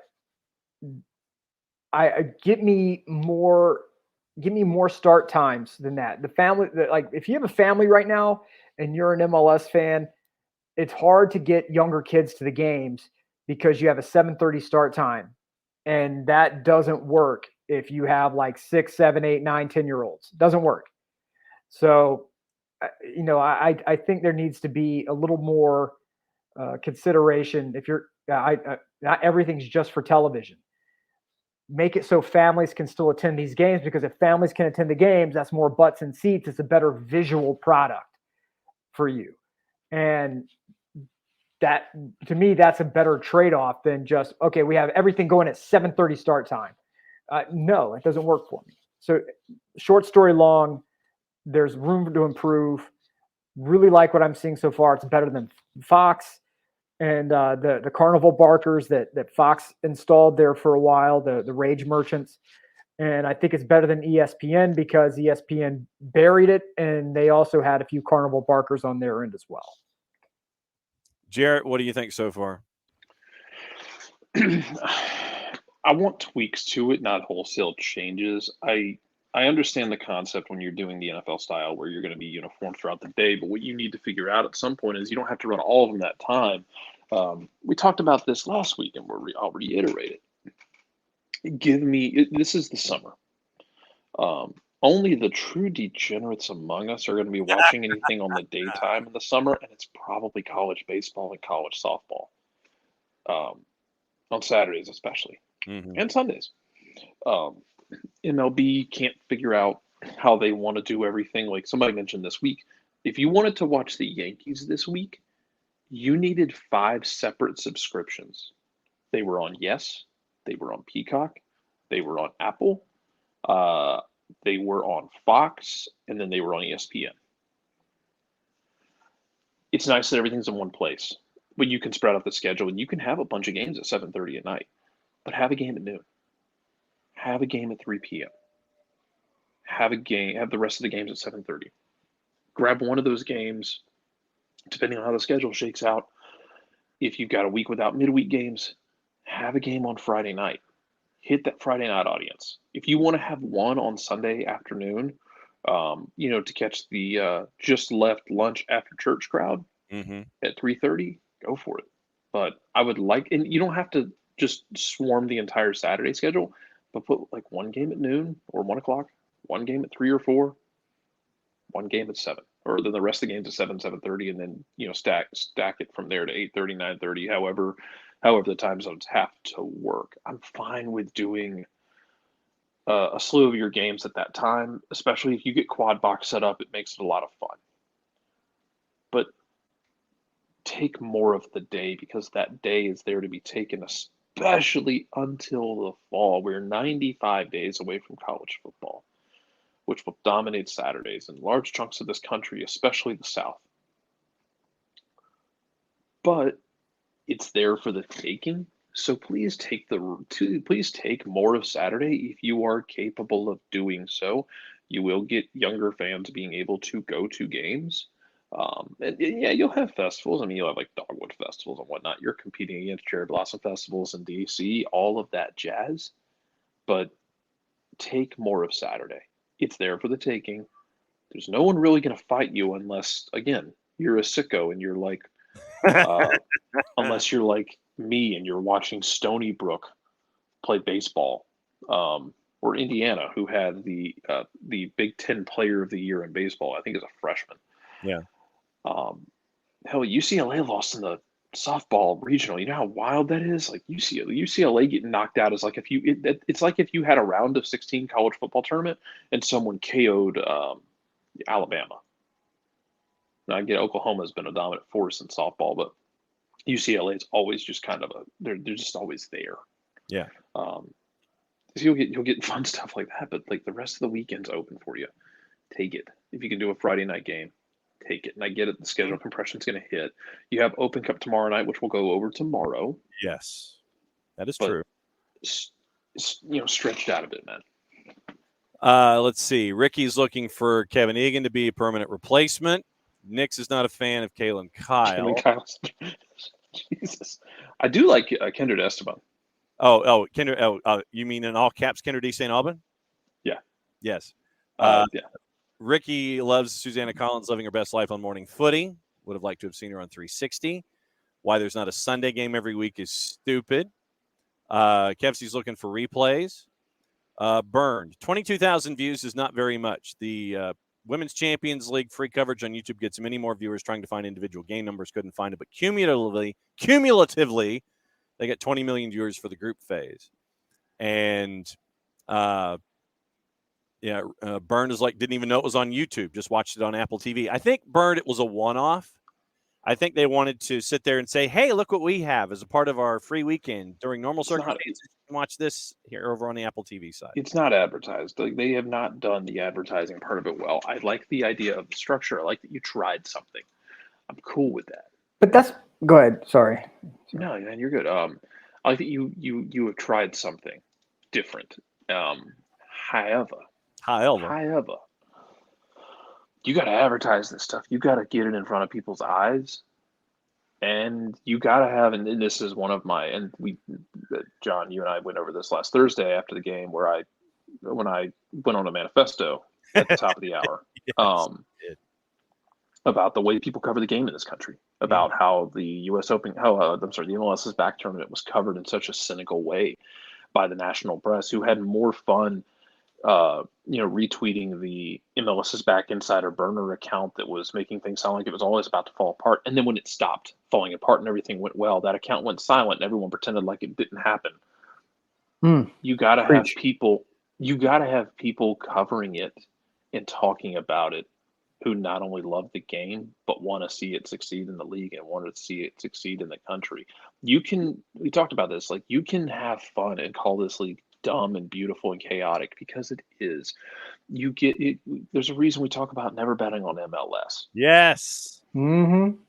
But as you much cannot as demean the league in the process. There is a line there where you can say, this is an insane night.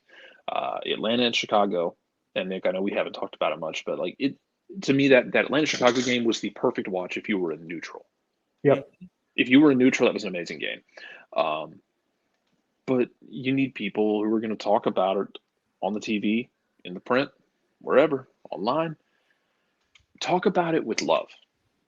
Don't talk about it like it's something that you're doing because it's a job that you don't enjoy. Don't belittle it, because you can call it wild and chaotic and dumb and beautiful, but you have to do it out of love, because if you sit there and trash the product, even if you're just being cynical for the sake of being cynical because you think that's a character you need to have, you are going to chase away the casual fan who's just seeing it and say, I'll just check this out. Well, all these people on the desk are saying dumb things about it and demeaning it, so why should I give it my time? Mm-hmm. Yeah, and I think there's a few things that infuriate me to no end, and that is, one, this league is disastrous at marketing itself. It really is, and it always has been. This is nothing new. This is not just on Apple. This is not just on Fox or ESPN. Since day one, Major League Soccer has been terrible about promotion, and that's something they have to fix.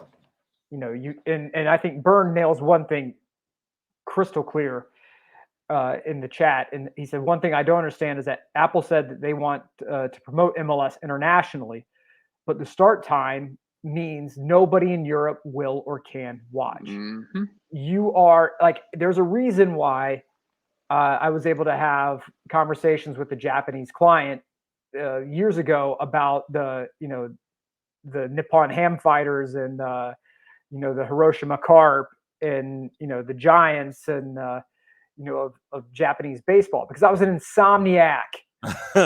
Right. And I was able to watch these on Japanese public television. You're only catering to people who work night shift in Europe, and this time doesn't work for it. Give us day games. And, it's not everything needs to be geared toward American prime time if you're trying to grow the game internationally. Mm-hmm. Just one of those things. As far as media coverage in this country goes, we have discovered in the media world that if we focus on the negatives only, that it's easy to rile up viewers. It's easier to bait people into debate. Mm-hmm.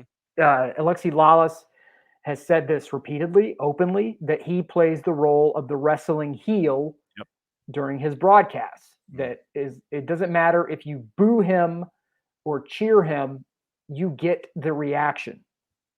And unfortunately, there are people who have started doing this without understanding the role that they're playing. At least Alexi understands that he's a heel and he owns into it completely. Yep. You have somebody like, what are we doing? What are we doing? Who turn themselves into a carnival barker, and I don't think understands the role necessarily. And that is infuriating to me. I think there's a lot of print journalists as well who really make it sound like somebody held a gun to their head and said, "You're covering the MLS now," and they just do it, and they complain and moan about the salary machinations and the rules and access and everything else. And look, if you don't like it, don't cover it. There's plenty of soccer around the world that you could cover that's underreported at the moment. Serie A is just now starting to get picked up as far as national coverage goes. I don't know of anyone who's covering Liga, and go cover it. Get yourself some tickets to France and go cover the damn thing. USL, not a lot of people covering USL. We do here, but you want eyeballs, you want subscriptions, you want people to engage with your articles. It's not just for clicks anymore. We get it. It's also about people who want to engage with you on social media, those metrics. It's about metrics on, we have 10 new subscribers based off this one article. Well done. That's not how you're going to keep the sport growing and alive. And if you are covering this stuff, do some damn research on the league and the sport that you're covering. Mm-hmm. And I'm serious, but it's just figure out basic things. Figure out, what a 7-second rule is, an 8-second rule. Like which teams, why some of these pressing teams only press for 7 or 8 seconds and then drop back. Why they, move in a particular way when they receive possession of the ball in certain areas of the field. What a pressing cue is, or, what the trigger is for a press. It's not. There's YouTube videos all over God's green earth to learn this. And if you have favorite players or, favorite or players you hate or coaches you hate, and you're a journalist, do us all a favor and mask that BS just for a little bit, so the article at least has the rough appearance of neutrality. So you're covering an event or a failure or a success in the true nature with the context that it needs. And I'm not saying there should be no, in the media world, there should be no sacred cows. There should be no golden fleece that must be protected at all costs. When I worked for NCAA.com, I had one rule, and that is I don't interview losing kids. Yep. If you're a college kid and you just lost the biggest game of your life, I'm not going to stick a camera and a microphone in your face and give you the 10th degree on it. That was my one rule. Coaches, wide open. But set some rules for yourself, whether you went to Big J school or not. If you're covering this league, have some internal ethics about yourself on how you talk about this league, on how you communicate with other members of the media. And if you don't understand the sport, do the damn homework on it. There's no reason why, lay people who do Excel spreadsheets for a living should know more about the damn press than a member of the media who's covering the sport. I'm sorry, that's inexcusable. That's on you. So with that, my rant. So I have a degree in digital media production from the for-profit University of the Art Institute, and and I mean that in every sense of the word. They took every damn dime. Uh-huh. But I got I had a good experience out of it and met some really good people. But there's problems in this league across the board. Part of it's MLS and the way they set their structure up.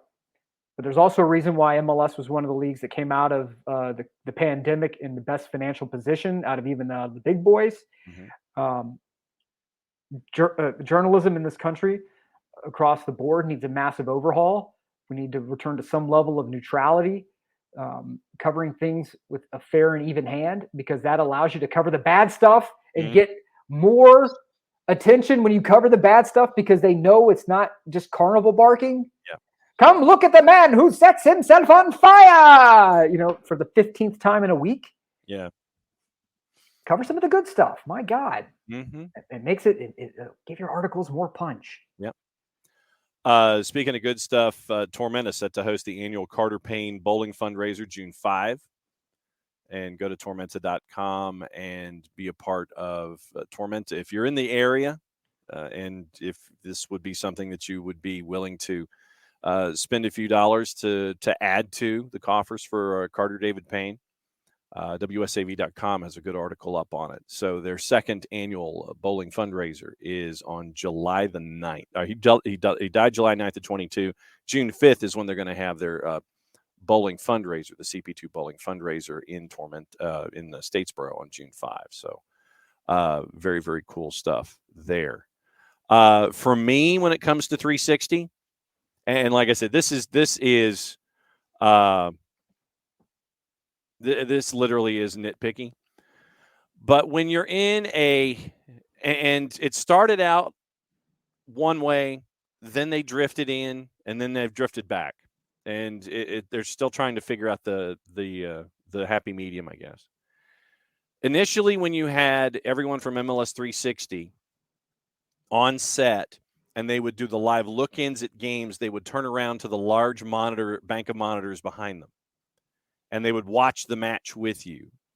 But if you're a viewer, and this is like week 1, week 2, you're literally seeing the backs of the hosts. They changed that to go to sitting down either at a table or in the easy chairs, and then they would drift into the matches. It took them a little while, but what I want to hear more of is local play-by-play. I want to hear the local announcers discussing action when you do a live look-in, and not so much the hosts sitting around the easy chairs and the tables talking about what we're seeing. I want to go to that local play-by-play and hear what's going on through their voice, not what's going on through New York. Started out where it was all New York, then they drifted into play-by-play. Now they've kind of drifted out, and I think they're still trying to figure out the rhythm of dropping in to hear local play-by-play versus analyzing what's going on when it comes to the actual matches themselves. I still think they're trying to figure out what their balance should be in that. But I think that taking that first step from having the 4 hosts turned around with back to camera, watching the match on the video board and commenting on it before they would go full, that was a production tweak for me. And I still, and I'll give them, I'll give them weeks to figure out what they want to do. But yeah, and Kefsi's like, it's like they wanted to do mystery soccer down here, but didn't get how that works. Yeah, I mean, that's the thing, like I said, and I think that's a production choice, Kefsi. It's like, okay, so what if we do this, this, and this? And it's a delicate balance to try to figure it out. But I've always thought from a host standpoint, if I have something to toss to, I'm not there. I don't know what's going on. One of my favorite books is The Art of War by Sun Tzu. And you're wondering, and you're going, okay, why is Nelson talking about TV broadcasting and the art of war? Because it applies to everyday life and every business that you've been around. It can apply to each and every principle. Yes, it does. And one of my favorite lines from The Art of War: trust the local guides, for they know the terrain. Take that to broadcasting. If I'm in a studio detached from a remote broadcast from a game that you're talking about, that's my principle. I would say, all right, let's send it to Kevin and Kendra at Allianz Field. Bang. I'm done. I'm done talking. They go, because they're there. The energy is there. The match is there. The context is there.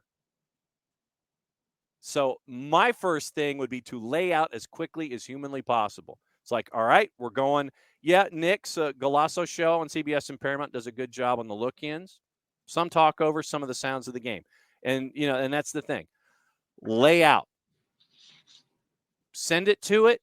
Let them carry it. They're there. The energy is there. You get the energy from that remote. You don't get it from a detached studio setting. And so, like I said, it's a personal preference, and it feels like Season Pass is trying to figure out when to use the clutch and when to use the brake where that's concerned. Burn. Watch 360 for the first time this week. Somehow the concept didn't work for him. He's used to the German conference production. It's really different. Conference host calls into local announcers who give short recaps while also showing the live game, but it's a conversation between studio hosts and local announcers. To me, that sounds almost like Soccer Saturday on Sky, where they have all of the remote correspondents on headset there without a camera directly on the action describing what's going on, having back and forth with the host. That almost sounds like that. And I can understand doing something like that as a part of, ancillary programming or something 360-ish. But for me, Get in, lay out, let them carry it. That, like I said, trust the local guides, for they know the terrain. Like I said, that's just how, for me, the art of war can apply to TV production. Well, there's another thing as well when the art of war can factor into how people talk about the game in general. And that's to lift an autumn hair is no sign of great strength. Mhm. To see the sun and the moon is no sign of great sight, and to hear thunder is no sign of great hearing. Right. So for every heel out there that wants to, play the job of the bad guy, you understand that the only way that works is if you have a certain number of baby faces or good guys Yes. to offset it. Mhm. That's it. It's the only way it works.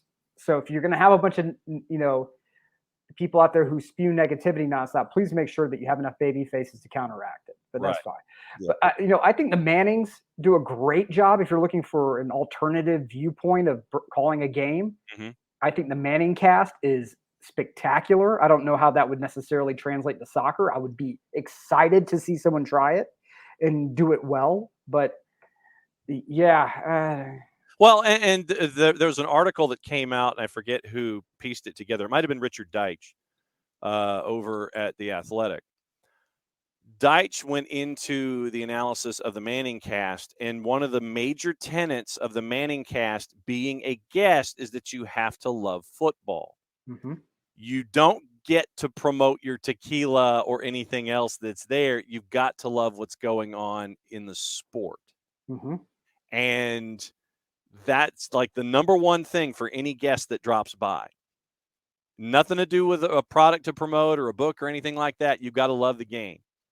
And you can tell who enjoys the game and who's basically in and who's out when it comes to the Manning cast. So Richard Deitch, requested reading for the day is and Ricky, they should have won a sports Emmy for Manning cast. They should have, because you have the two hosts who have the undercurrent of being older brother, younger brother. You have the one who's there to have fun. You have the one who's there to do the X's and O's. And while Eli knows the game, he defers to Peyton to do all of the intricacies, the breaking it down into its minutia and motion and all of the kinetics and thought that's attached in 3 dimensions. And then you bring the guests in to talk about what's going on and what's going on in their lives and those kinds of things. And you can see where the give and take is with all of the individuals. And there are ways to go about it, and I think that what you have done with Manningcast is you have figured out an alternative way to watch something. And frankly, I will watch the Manningcast more than I will the actual play-by-play. By far and away. And that should tell you something about what is done and how it's being produced when it comes to everything going on in that particular product. Okay, only another couple of minutes to go. One other thing to talk about in a breaking news sense before we get out of here, and it's our moment of cool for today.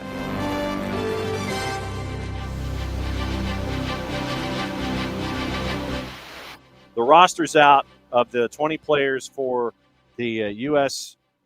M&T's under-16s for the Dream Cup in Fukushima, Japan from May 31st to June 4th. The U.S. is going to play Japan, Nigeria, and the Netherlands. And it is the third camp and tour of the youth national team under-16s under Michael Encian. Aiden Torres for Atlanta United is on the group that is going to be heading to the International Dream Cup. So the newest signing for Atlanta United 2, Aiden Torres, is going to be heading to Fukushima, Japan, to be a part of the youth national team's Dream Cup roster coming up at the end of the month. So if you don't see him on the sidelines late in the month for Atlanta United 2, that's why. Well, good for him. Congratulations. Very cool stuff for 16-year-old Aiden Torres. From MLS Communications, MLS and RCX Sports announced today announcing MLS Go, a fun and affordable recreation soccer experience for players ages 4 to 14. The program debuts this fall in 18 markets, engaging and inspiring a new generation of youth soccer players and fans that's from MLS Communications, their own selves. So MLS Go, between the ages of 4 and 14, is ready to go. And now presenting MLS Go, engagement, enjoyment for children of all ages. Exactly. BN and Español has the Copa Libertadores at 6, 8, and 10 tonight. Monagas, Colo Colo, Bolivar, Barcelona, Alianza Lima, and Libertad. That's also so very, very busy day for BN and Español. FS2, USA and Fiji in the U20 Men's World Cup from Argentina. That's at 2 o'clock on FS2, and it's also on Universo. That's your simulcast for those who don't have FS2 on your cable system or in your streaming networks. Argentina, Guatemala is at 5. ESPN Deportes, a doubleheader in La Liga, 1:30 and 4 o'clock. Open Cup tonight. We'll talk about it tomorrow. Red Bulls FC Cincinnati at 7:30. Houston Dynamo and Minnesota United at 8:30. That's on the BR app and or YouTube. And Golazo Network has Inter Miami and Nashville at 7:30. And El Tráfico at 10:30 tonight in the Open Cup, LAFC and LA Galaxy. And I wonder if Coach Neville has stopped yelling. Do you respect me? Respect me. After the press conference. I will say this. For those that haven't had the chance to see the actual video, Yes. the reporter did interrupt the coach, and I get the idea of interjecting in something like that, but there's also the idea of respect. Yes. Let the man finish his thought. It was you had a coach who had lost, and once again, it comes to journalists understanding the temperature in a room and not trying to get a gotcha. It was a loss. Coach was hot. Let him speak. Sometimes you get just as much, if not more, information from a coach by letting them talk. Yes. Than you would otherwise. Yes, absolutely. We did that after we were covering the lacrosse championships up in New England, and Maryland lost to Loyola, and the Maryland coach was young, brash, highly energetic, and he was heated. And Kaylee Hartung, who's now with Amazon, was our reporter. And Kaylee Hartung, for anyone who doesn't know, she does the work. I am so thrilled with all of her success because she does the damn work. And she had all of her notes ready to go. And she asked a couple of questions and just let the coach run. And we got more usable information, usable clips out of his 45-second full answer that really didn't, in the beginning, answer the question in the first 3 seconds. But he not only did he get there, but he got there in a deeper and more fuller way than if she had interrupted him time and time again, trying to get that sound bite. So just let the people run. Let them work. Let them talk. And Nick's correct, Jason. Yeah, I mean, it wasn't just the interruption. The guy's always negative by his statement. So,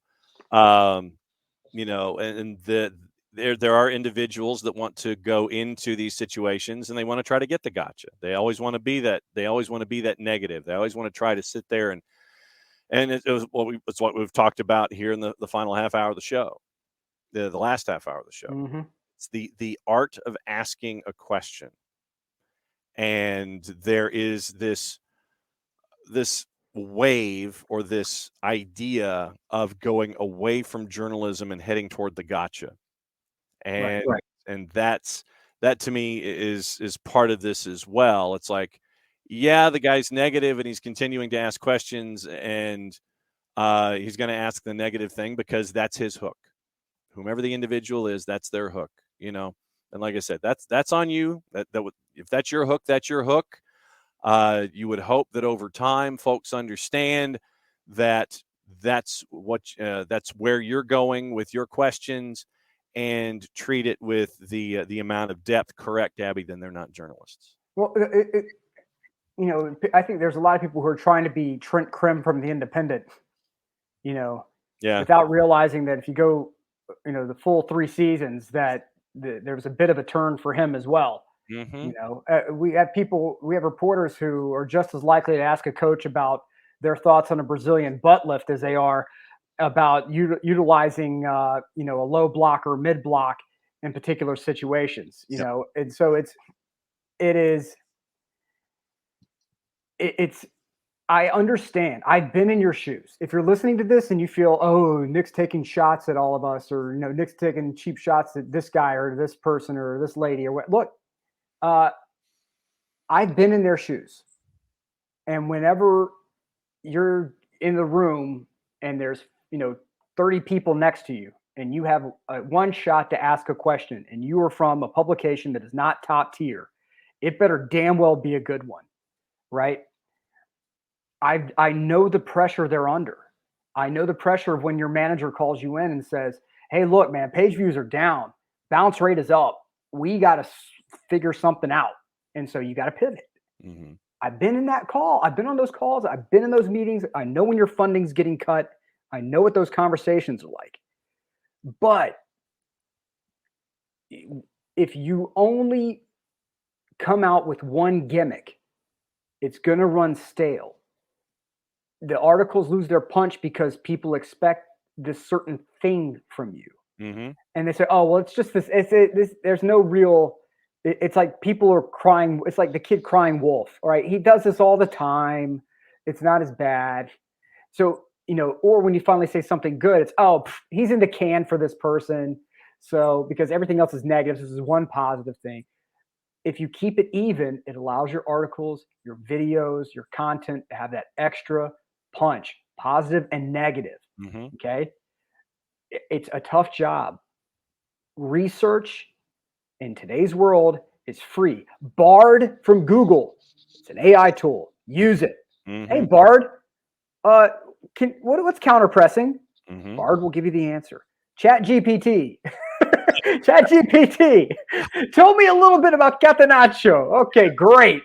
Yep. It's there. Yep. It's free.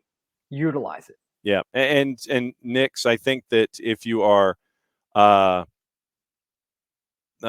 think that what you can do if you are a journalist is that you yourself can entail the variety of media approaches, asking the tough question when you feel it's warranted, and then asking another type of question when you feel it's warranted. I think that journalists, and especially if they have gained the respect of the individuals that they are asking the questions to end a sentence in a preposition, can work that line. They can ask the tough questions when they need to. They can ask the other questions when they need to. They can work both sides of the freeway.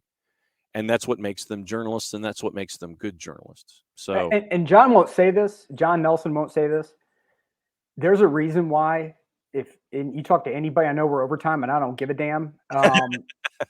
There's a reason why if you talk to anyone who has been around the Atlanta market, and you mention the name John Nelson, that you automatically get, oh, Nelly, oh, he's great. There's a reason why every sports information director around this state lets John in the door, because they know that John approaches things fairly. He provides context. He knows what he's talking about.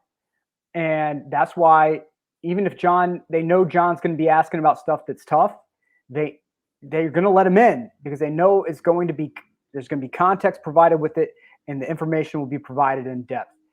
And if you want to know how to ask people who are not always the nicest, friendliest, cuddly people, go watch some damn Dick Cavett on YouTube. Yeah. And he had some scumbags on his show. Mm-hmm. But the questions and professionalism that he held himself to allowed him to get the biggest names in Hollywood history and the biggest names in politics on his show. I have, after reading 3 of his books, there's a lot about the man I don't like personally, but professionally, it's the gold standard. So with that, John, you were well overdue for your flowers, but it's because you provide stuff, you do the damn homework, you do the damn, and John always plays this thing like, I don't know what I'm doing. That is it. It's a shoot now. It's BS. He knows what he's talking about, and he does the homework, and he knows how to build the relationships through professionalism. It's not that hard. Journalists or aspiring journalists out there who are trying to figure out how to do this damn thing. And with that, I'm shutting up. Mucha plata, euro, whatever currency you want to use this week. Yep. We'll be back at it again 9:05 tomorrow. Wall Pass Wednesday. Hour number 1 is hour number 1. Hopefully we'll have Dylan Butler on at 10, reffing down here with Bart Keeler if he's recovered from what he is sick with. At 10:30, we'll talk about Open Cup. We'll talk about how Shakhtar is pissed at Barcelona. We'll find out whatever else is going on in our brains, and we'll continue to talk about that as well. Bern, thank you for letting me know about the conference production based to the old radio days, doing it the same way as a TV production, interactive local announcer, kind of like Soccer Saturday. So for Nick, for Jarrett, I'm just John. Nick has already sent us home, so I'm just going to say, since it's the end of the show, that means we get to do this. We'll be back at it again tomorrow morning, 9:05. And apologies for going over into added and extra time, but sometimes it's what we got to do. We'll see you tomorrow.